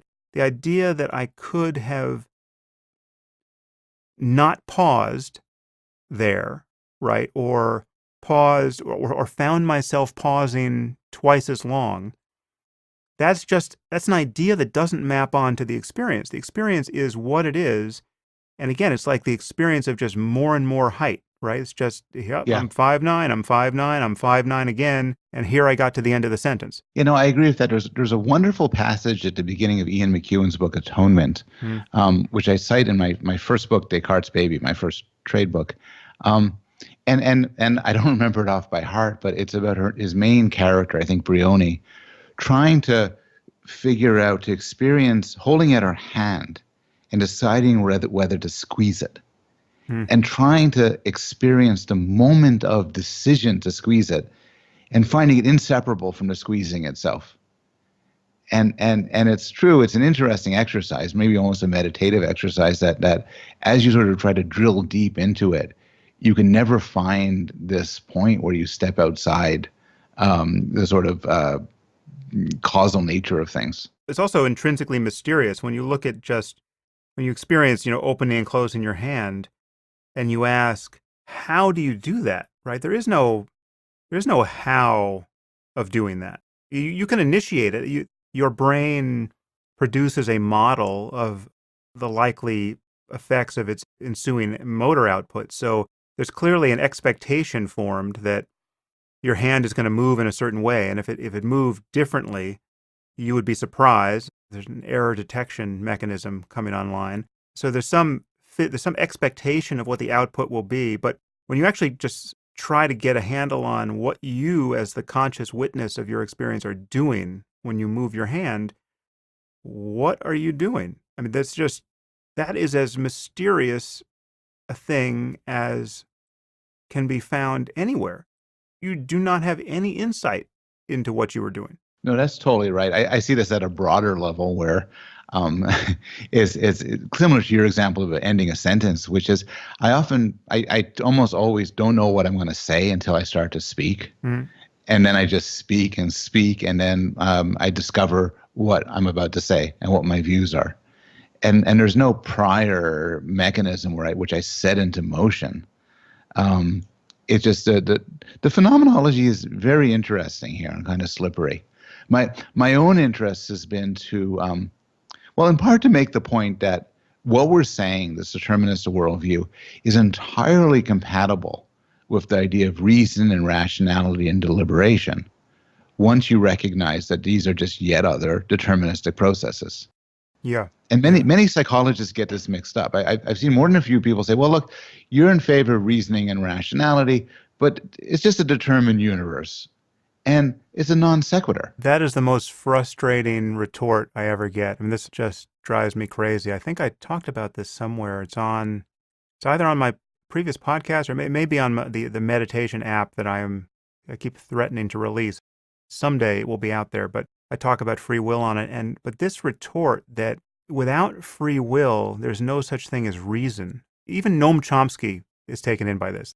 Find a YouTube video of, at the end of one of his lectures, someone asked him about free will. He said, of course we have free will. It makes no sense to think otherwise, because if there's no free will, it's all just physically determined, and then there's no reason to reason about anything. There's no such thing as reasoning. It's all just, atoms in the void.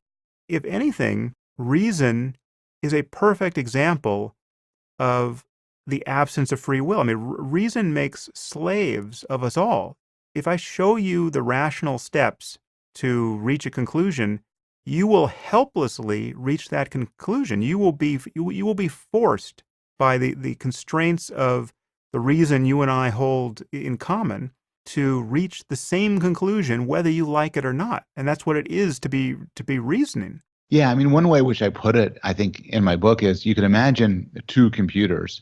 One just chugs through logical formulae and goes through various steps. The other one's is emotional in the sense it's random, it's biased, and so on. And because we stipulated their computers, we have no problem seeing them as deterministic machines. Well, the question for humans is just which computer are we? I mean, an answer obviously is both, but to what extent are we to one or the other? But right. So as you're framing it, Chomsky makes the inference from reason to free will. I have colleagues who make the inference from no free will to no reason. He was making that inference as well. And it's just this bizarre. It's quite a serious confusion, I think, because it keeps people from thinking. It leads people, at least in my field, to quagmires like, oh, we must only be slaves of the emotion and we can never be rational liberators. It's where kind of the worst excesses of psychology meet with the worst excesses of bad philosophy. Just to spell this out, I think it's an important point, and people may not have gotten it at the first pass. If you understand that 2 + 2 = 4, that's not a choice, right? You've got no choice. The moment you understand that, you understand it, and you can't see it otherwise. If you don't understand it, that's also not a choice. If you mistakenly believe that 2 + 2 = 5, and you are attempting to, quote, reason that way, well, then that's not freedom either.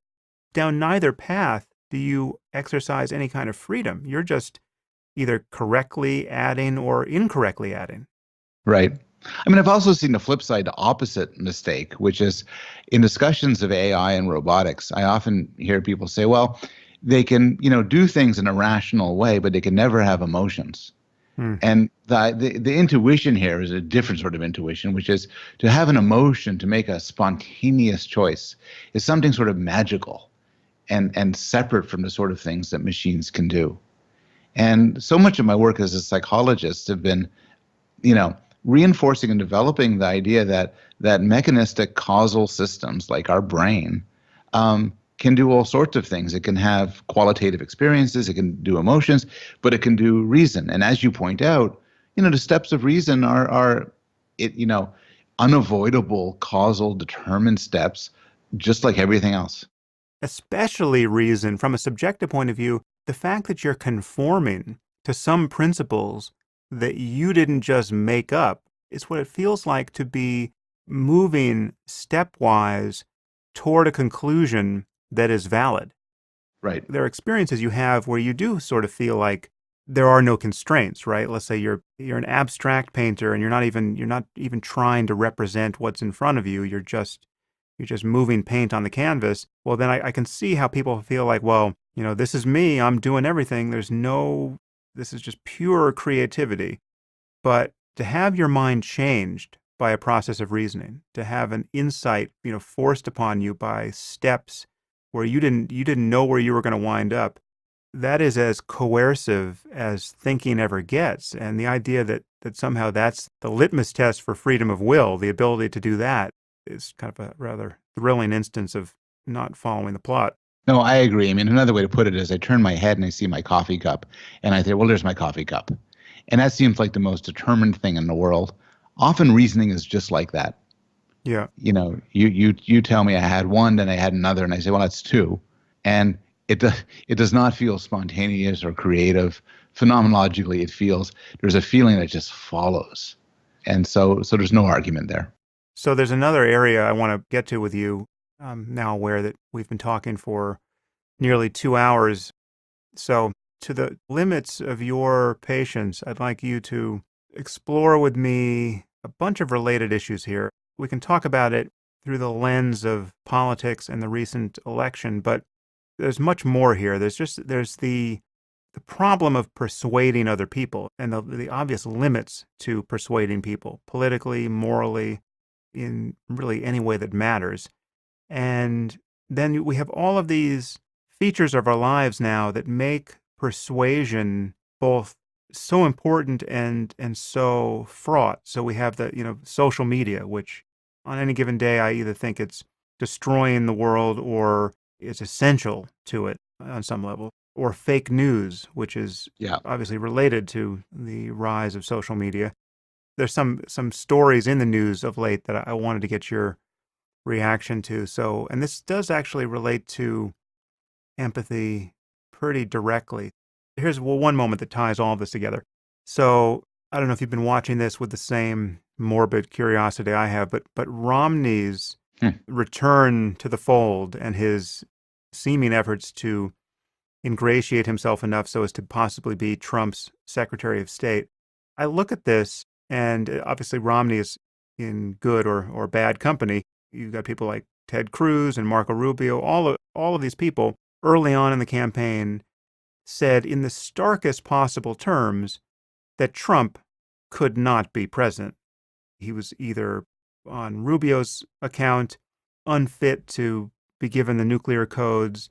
Cruz called him a pathological liar, and Romney probably went further than anyone, and he was certainly earlier than anyone in saying that he was a con man and a fraud, and referenced Trump University with all the moral opprobrium appropriate to that. And now you see these guys turn. I mean, I find this so sickening, and I feel like my own empathic or merely emotional circuits are being played upon to an inappropriate degree. When I look at these guys, they disgust me. I'm taken in by the illusion of free will here, right? But it's just, it's like, this is exactly who I would never want to be, right? Someone who is just in the most fawning way attempting to ingratiate himself to mere power which he appropriately recognized early on was going to be wielded by someone who didn't at all deserve it, right? And there's no exculpatory story about why they had this change of heart. It's not like Romney can say, well, listen, I got to know Trump better, I had a long conversation with him, and he actually proved to me that he's incredibly well-informed about the world and that his campaign didn't at all represent who the man is. Even just speaking those sentences would make some process of reforming his views about Trump understandable and therefore morally acceptable. But what seems to have happened here is just a purely opportunistic or fear-driven acquiescence to power, and I just find it sickening. Now, the way this ties back to social media is, so I was on Twitter last night. There's a New Yorker article entitled something like, the humiliation of Mitt Romney, and I tweeted it out, and in the spirit of condemning him, I tweeted something like, hopefully he's wearing his magic underpants. So it was a dig against Mormons, which, given my job description, is entirely fair. But I happened to look at my @mentions after I tweeted it, which I don't always do. In the New Yorker article, there were two interpretations of what Romney's doing, and one was the one I just gave, hence the notion of his humiliation. But the other was that actually this was not an abject and opportunistic cozying up to power. This was actually a heroic act of self-sacrifice. He recognizes that because of how incompetent Trump is, and because of the incompetence he's surrounding himself with, Romney decided that he would actually be doing the country a lot of good by getting into a position of power. He wants to be in a position to do some good because he actually is a reasonably competent person. The person on Twitter said, well, wouldn't it be better to actually have the charitable interpretation here? And I was just immediately embarrassed to have sent that tweet. And I just said, absolutely. I deleted the tweet. I promoted this person's criticism of my tweet. In that case, social media, and I really think Twitter is just the worst of social media, was functioning for me as a morally clarifying machine. So anyway, I open that to you. You've got Trump, you've got Romney, you've got social media. You have anything you want to say about our current moment? Wow, there's a lot there. So first, it's always reassuring to see that your rejection of free will still leaves you fully capable of moral disapproval of the strongest level. Yeah. Second, it's even worse than you put it, because it's not only true that all of these people said terrible things about Trump. Trump said terrible things about all of these people. He belittled the looks of Ted Cruz's wife. He associated Ted Cruz's father with the murder of JFK. Yeah. In response to Romney's criticism, he made a crude reference to Romney being on his knees in front of him when he begged for money. I mean, so I honestly don't. I like your charitable interpretation. I am, which would apply to Mitt Romney, but I am cynical enough about politicians, and I've seen this so often that I think a useful baseline default is just to assume that people don't mean what they say in that realm, and that there's a high level of personal ambition and power. But I don't understand how the ambition, take the case of Romney. I mean, Romney is by any objective measure, a very successful person. He's a wealthy person. He doesn't need the job in any sense. And I would think he would, purely for egocentric reasons, I would think he would more want to preserve his dignity, his sense of himself, his sense of his having been right the first time, and rather than just simply have the job of being Secretary of State. I don't see how it's worth the sacrifice along egocentric lines. I worry that you're illustrating some of the weaknesses of cognitive empathy, where you're importing your own moral views and set of priorities onto another person. I mean, I've had these discussions with people who say, look, Trump is not going to be motivated in order to make more money. He has plenty of money. Why would he ever want to make more money? And it's true for the person saying it, $1 million would be enough. But other people work different ways. I would suspect that, I mean, again, you may be right, but I would suspect that Mitt Romney, a politician, and in some way, to be fair, in all accounts, a decent man, I think, who comported himself very well when he was running for office, really wants to have an incredibly powerful political position. And if he's not Secretary of State, he's consigned into irrelevance. And so I could really see that this is the sort of thing that one might sell your soul over. I have to say, since we're kind of trashing people, or at least I am in this way, I have to say, in a whole miserable 2016 election season, some people acquitted themselves very well, and I'm thinking particularly of conservative pundits and intellectuals, like Jonah Goldberg and Bill Kristol, who recognize they in all regards behave like people of principle, where they have conservative principles. They recognize Trump accorded with none of them. And they broke with the Republican Party and with a lot of their Twitter followers and friends and fans to point out what a narcissistic buffoon Trump was. And they've paid a price. And so it's a sort of all the awfulness. It has demonstrated that people can show integrity in certain ways, and it's been a good sign. I got to say, as somebody who's developed much of his career arguing that people are basically rational, and we have rational powers and rational capacities, and we are ultimately creatures of reason. This has been a rough election season. This has been, for somebody saying how smart people basically are and fundamentally good and fundamentally reasonable. This is as close to falsification that I've ever experienced. But I'll make one point, which actually comes out in some extent as a response to people I respect a lot, like John Haidt, who point out our political weirdnesses as examples of our fundamental irrationality. And the point I want to make is we're at our very worst when it comes to national politics.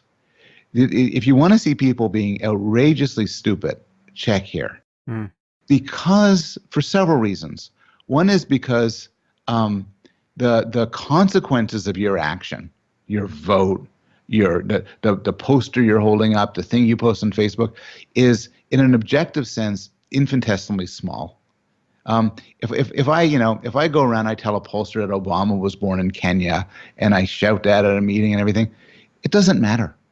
All its function is signaling to other people my affiliation. It could be virtue signaling. It could be group signaling. My bet, by the way, is that most of the people who claim to believe that Obama was born in Kenya were just saying, boo, Obama. You heard about Pizzagate, right? I actually have not heard about Pizzagate. I talked about this on my last podcast. Based on the WikiLeaks John Podesta email dump, there was a mention of a pizza parlor in D.C.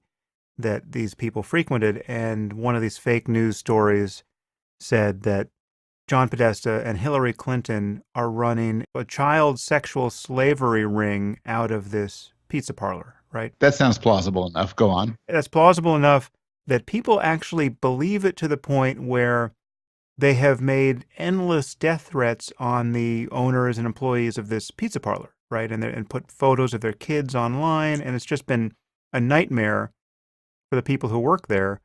Now, I got to think that someone who is actually talking about Pizzagate and going so far as to make death threats, this is not just boo Hillary. This is this kind of conspiracy thinking.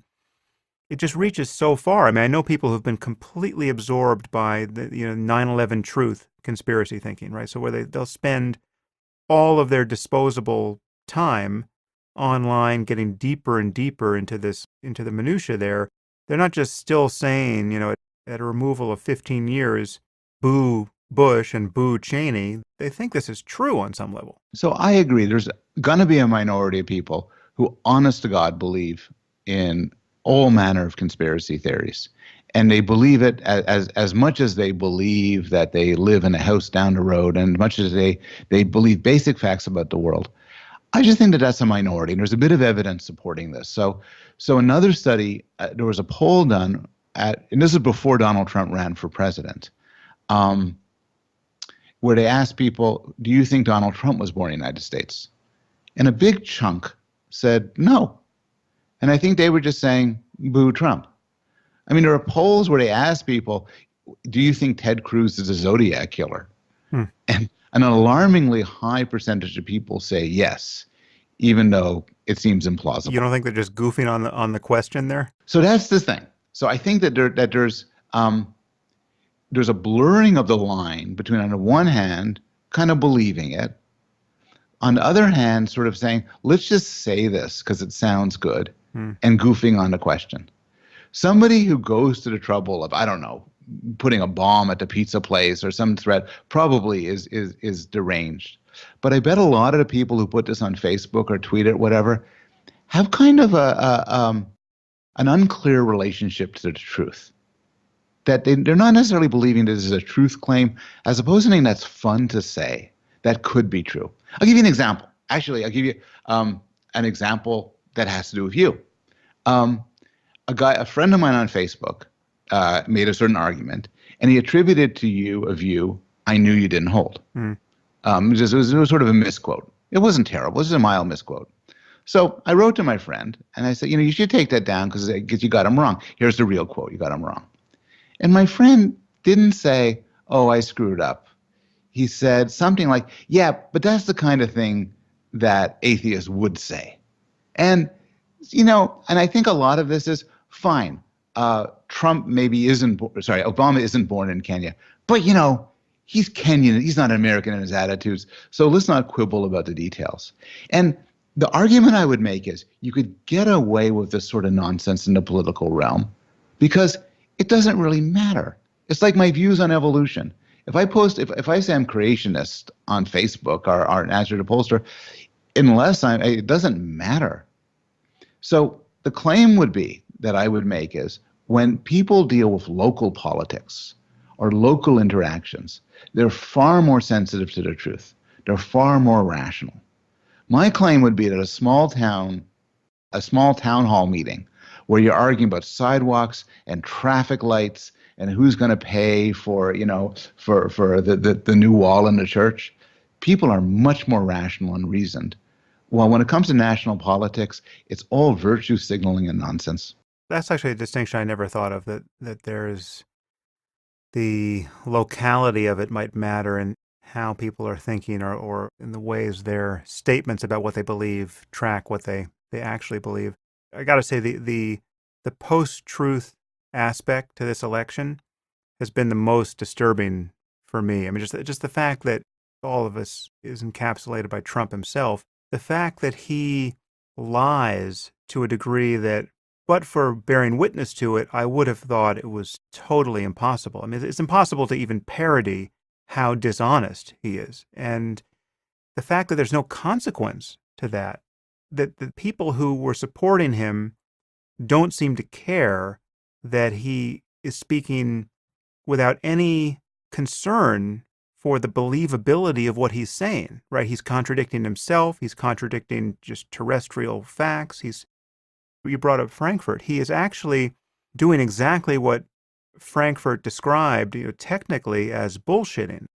The difference between bullshit and lying is that when you're lying, you actually have to keep the truth in view so as to successfully lie. You have to be anticipating the logical expectations of your audience and inserting your lie in the space provided in a way that fits with the rest of what you and your audience understand to be factual. That's the only way you get away with a lie. If you're bullshitting, you're just completely unaware of what the truth is or what the expectations of your audience are, and you just say whatever you want to say, regardless of whether it survives any kind of reality testing. And that's why, and there's a great line in Frankfurt's essay, that the bullshitter is a greater enemy of the truth than the liar is. For that very reason, he's not even assuming the cognitive overhead necessary to be aware that the truth exists or that anyone has an expectation that your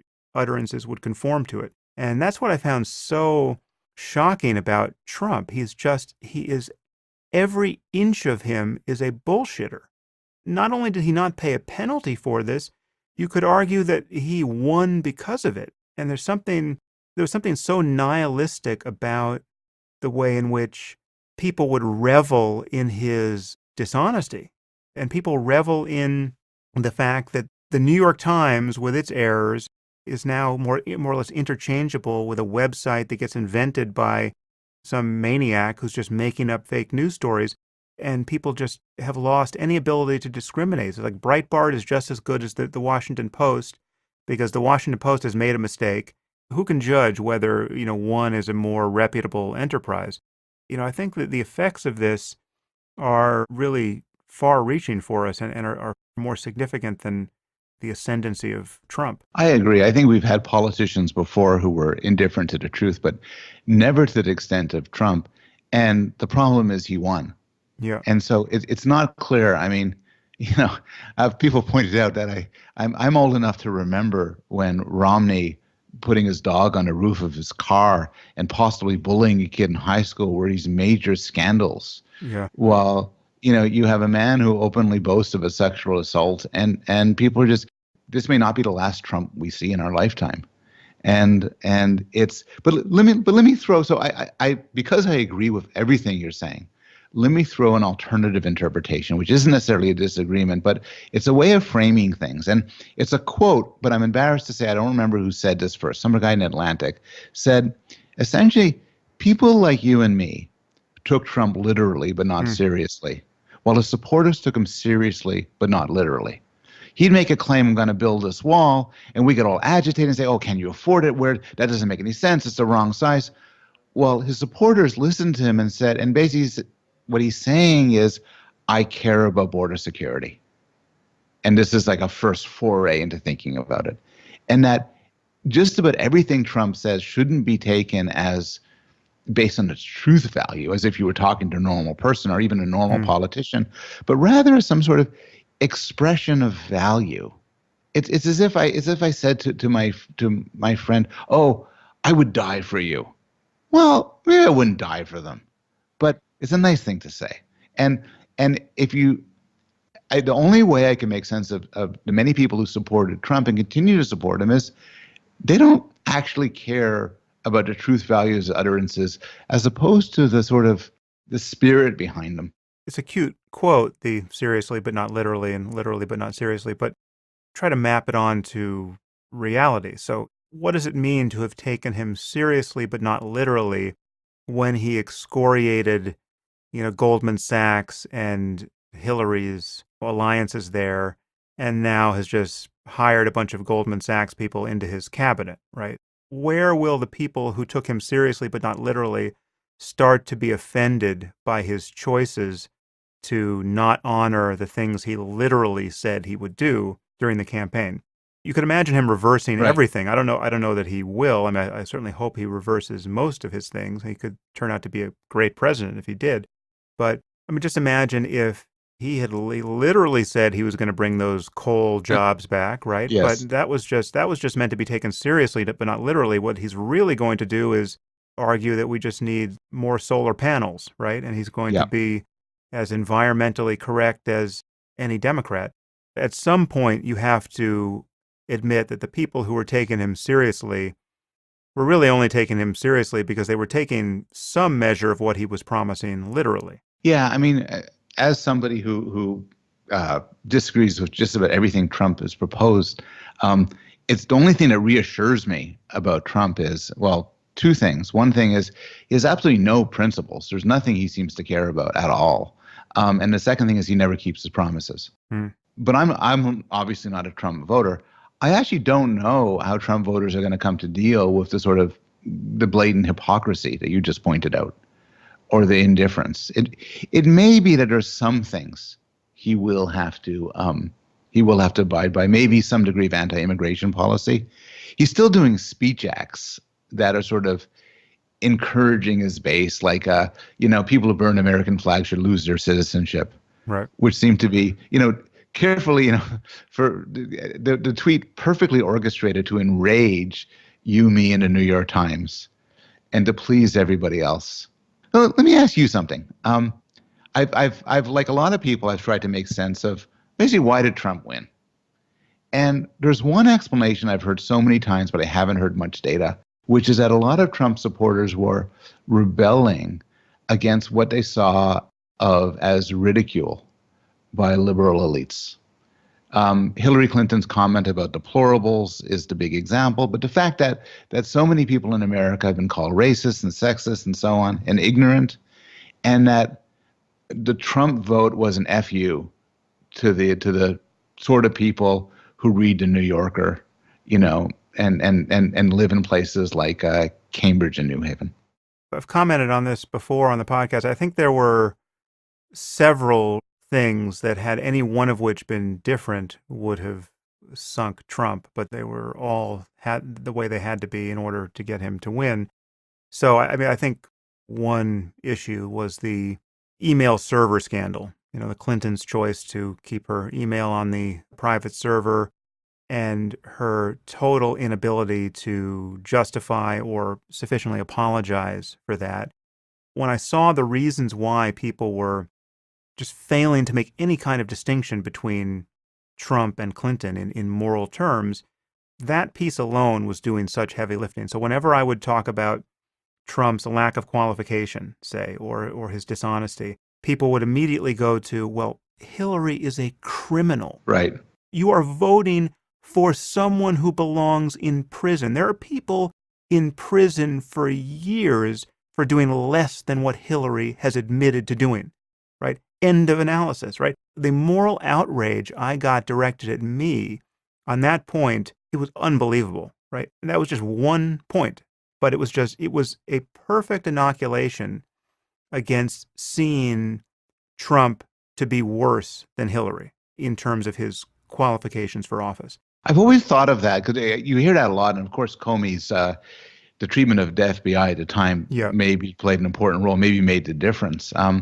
I've often wondered whether that is sort of again, to go back to John Haidt, whether the email server really played a role in people voting against Clinton and for Trump, or rather it was the sort of polite way you could say it, which is, if I made up my mind to vote for Trump, despite all of the accusations, all of the problems, and someone challenges me on this, I could say, well, Hillary Clinton may well have committed a felony. Right. And that's a plausible enough point. But I guess I wonder, and maybe the right polling could kind of parse this out, whether that's really made a difference as opposed to being a ready statement to justify a feeling you already had. That's possible. but there are just a few things like that that were so... I was hearing the same language thrown at me, and you could just see that it was just the product of an echo chamber where, and this came rather later in the campaign, but once Russia's involvement in Syria became more obvious to people and more relevant in the campaign, people were saying that Hillary wanted to start World War III with the Russians, right? Because Hillary advocated a no-fly zone in Syria, she was determined to get us into literally a nuclear Armageddon with Russia. So a choice for Hillary is a choice for World War III, right? And this captured a lot of, I think, former Bernie people. Yeah. The common isolationist impulse was magnified by this stark choice between the man who will say nice things about Putin and get us out of foreign wars and the woman who seemed eager to get into yet another war in the Middle East and very likely a shooting war with Russia. Obviously, none of that related to a sensible analysis of what Clinton was likely to do as a matter of foreign policy. But I take your point. I just think the other thing that I really felt myself was how offensive and dangerous and counterproductive it was that Hillary and, Obama before her could never say anything honest about Islamism and jihadism and the relationship between actual religious beliefs and behavior. And so the fact that all you got were euphemisms and sanctimony and bullying and accusations of racism on this point from the Democrats, I think that alone also, had that been different, would have eroded a sufficient amount of Trump's support to give us a different result. I mean, Clinton's campaign was basically, don't be racist, right? And that just doesn't cut it when you have people being slaughtered in the capitals of Europe, every few months, and then it starts to happen here, and we have a presidential election. You might be right. I mean, to some extent, you're seeing the election, as we're all apt to do, through the lens of what interests you the most, and the theme of sort of terrorism and global conflict is something which you've done a lot of work on. I'm not sure that mattered that much to the voters. The exit polls don't seem to reflect that much of an interest, but I think what you're saying... No, but it actually does. I mean, the exit polls I saw, that the people who voted overwhelmingly for Trump were not the people who said the economy was their first concern. There were people who said terrorism was their first concern. Again, I also have a unique viewpoint here because I would say very negative things about Trump and very tepidly supportive things about Clinton as the lesser evil, and get, even in my own social media networks, I'm not exaggerating, like 100-to-1 criticism. Again, I think my audience is probably not more than 20% Trump voters, but they were so much more energized than Clinton voters. And this point got raised again and again and again. I mean, these 2 points, she's a criminal, and I can't believe you don't see that Trump is the only one who can keep us safe from jihadism. I think a lot of this gets, I mean, you may be right. I mean, it may connect well with issues of jihadism, but I think a lot of it connects, oddly enough, with the phrase that Trump often uses of political correctness, of saying things as they are. Just to be clear here, the issue with jihadism is a subset of this larger issue of, as you just said, political correctness. And so like Black Lives Matter was the other piece here. So the fact that Clinton couldn't say anything reasonable about the politics of race or a kind of honest analysis of what was happening at the level of, police violence and the misuse of violence, that was also another side of this. And so the law and order side was just the domestic side of the war on terrorism side. And Trump could speak in politically incorrect terms about this that people recognize to be true. I mean, yes, there is a greater problem of violent crime in the Black community than the white community. This is a fact. And to call people racist for acknowledging this fact is just deeply offensive and counterproductive thing to do politically. And that's all that Clinton did. So in some ways, some of the issues with Clinton, so Trump is a creature all by himself, and issues that normally hobble Republicans, say the need to say we should have smaller government or whatever, Trump was uninterested in. Trump was his own thing. But Clinton was a Democrat. And a lot of what you're saying may well be true and may have cost her votes, but But if it was Biden, uh, I'm not sure it would be much different. If it was Tim Kaine running, I think the same issues would come out. I mean, one thing, the exit polls are interesting because there's all these subtleties that people are fascinated by. So one subtlety, and Scott Alexander, Slate Star Codex, points this out, that more African Americans and Hispanics proportion-wise voted for Trump than they did for Romney. So it surprised many people. But we tend to forget basics when thinking about these things. Looking at the data, the biggest predictor of who somebody votes for is whether they're Democrat or Republican. Right. Now, right. Of course, we're fascinated by the margins. Who voted for Obama but changed their mind and voted for Trump, and that's what wins elections. But basically, American politics roughly falls into two tribes, and unless there's a pressing reason, you vote for the person from your group. Yeah. And the Hillary weaknesses that cost her votes are just standard Democratic weaknesses. And it's possible she may have done better, but it was a very unusual election. We actually have some neuroimaging results that we're just now finally going to publish. It took forever. I probably shouldn't go into in such great detail because they're not published yet. But we scan people's brains in a paradigm where we tried to change their political beliefs in real time by presenting counter evidence versus, ordinary non-political beliefs. So the ordinary beliefs were of a sort where we thought they would be very open to being persuaded that their default position was wrong, whereas obviously the political beliefs we thought would be more resistant to change, and that, of course, is exactly what we found.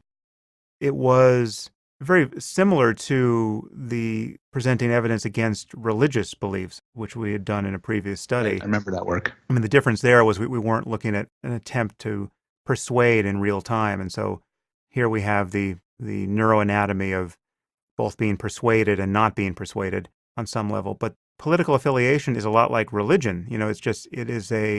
For many people, it is a non-negotiable. And that, as you said before, what was so refreshing about seeing certain prominent Republicans, the editors of the Wall Street Journal, yep, and the National Review and Weekly Standard, yep, people who had a lot to lose, break ranks and say, this guy is unacceptable. And that's what's so galling about seeing Cruz working there's a lot that's galling about Cruz, but to see him be attacked, humiliated, beaten by someone who he openly recognized to be a menace, then see him working the phone banks, trying to get him elected.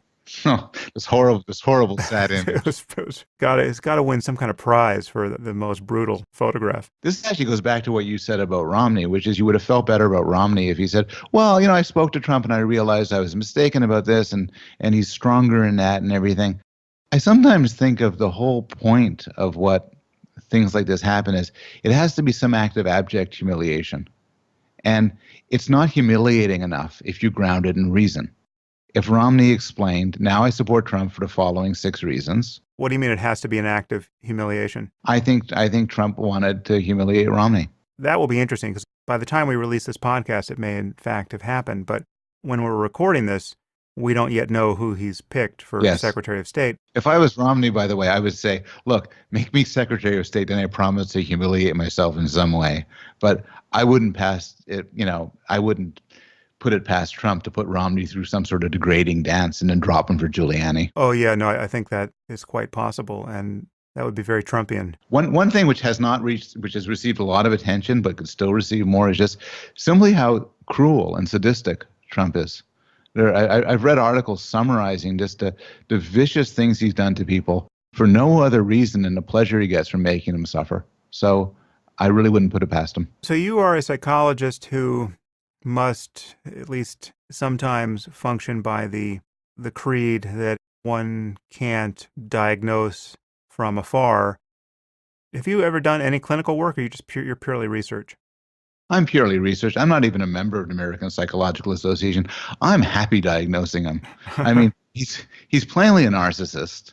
Yeah. I'm not sure if he's a psychopath. I think in general, people, particularly psychologists, are too prone to apply sort of clinical designations to things which are just more moral flaws. Right. He's not he's narcissistic. He's cruel. He's self-aggrandizing. He's paradoxically he seems to be a good father to his children, showing that people are complicated. But I've never seen a worse person in a position of so much power. And I have to say, and I no doubt you have complicated views about Obama, but one thing Obama I think has consistently struck me personally as an admirable person. Yeah. As somebody who treats people with respect, who carries himself with dignity, who has a grace and intellectual curiosity and charm, regardless of what one thinks of his policy. He really treated office with respect, and it's easy to admire him for that. And Trump is his exact opposite.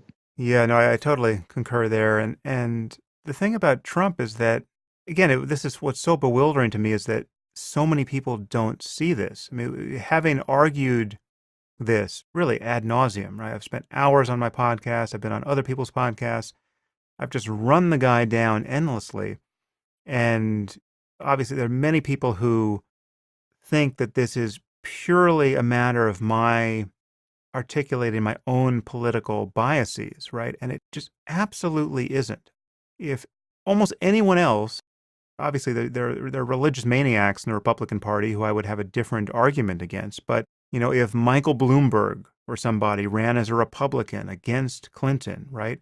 I would have voted Republican in a heartbeat, right? Just like I've got absolutely no partisan commitment to the Democrats apart from the fact that they generally articulate my values or have in the past better than Republicans. And that's largely a matter of the degree to which the Republican Party has for my entire lifetime been captured by fundamentalist Christianity. That's the problem there. But with Trump, it is so obvious that he's a con man without an ethical or intellectual core.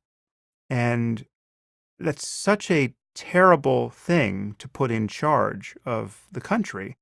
Literally, he has said and done 100 things at least that should have been disqualifying. But if you just take only one, if you take Trump University, right? Yes. Had you perpetrated Trump University, that would be the end of your career, right? And for good reason.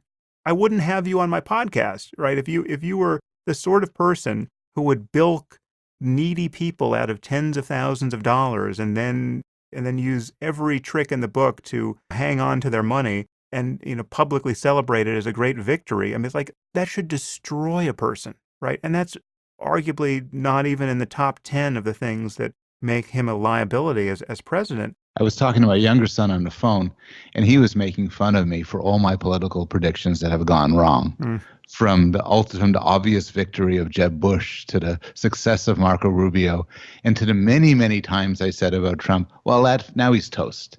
And I remember the first time was when he mocked John McCain for being a prisoner, a prisoner of war. Yeah. And I'm laughing as I say this because, I mean, how did the military get behind him? He himself, as much of a draft dodger as you can be, right? Someone who did not fight, and now he is condemning an objective war hero for having been captured and tortured, and yet the military got behind him. I mean, that's what's so amazing about this outcome. It's all amazing. As I had an election party at my house, which turned out not to be much of a party, and following things on Twitter, and as things were going horribly, all of a sudden somebody tweeted, "This is the worst Black Mirror episode ever." Yeah, and that's what I feel like I'm living in. Yeah, it does feel that way. Well, you and I, in our first podcast, I think it was the first, probably a little more than a year ago, confidently expressed that we would never be talking about Trump again. Yes. It's good that we're not in that business. We'll continue to have conversations through his third and fourth terms. It's no doubt.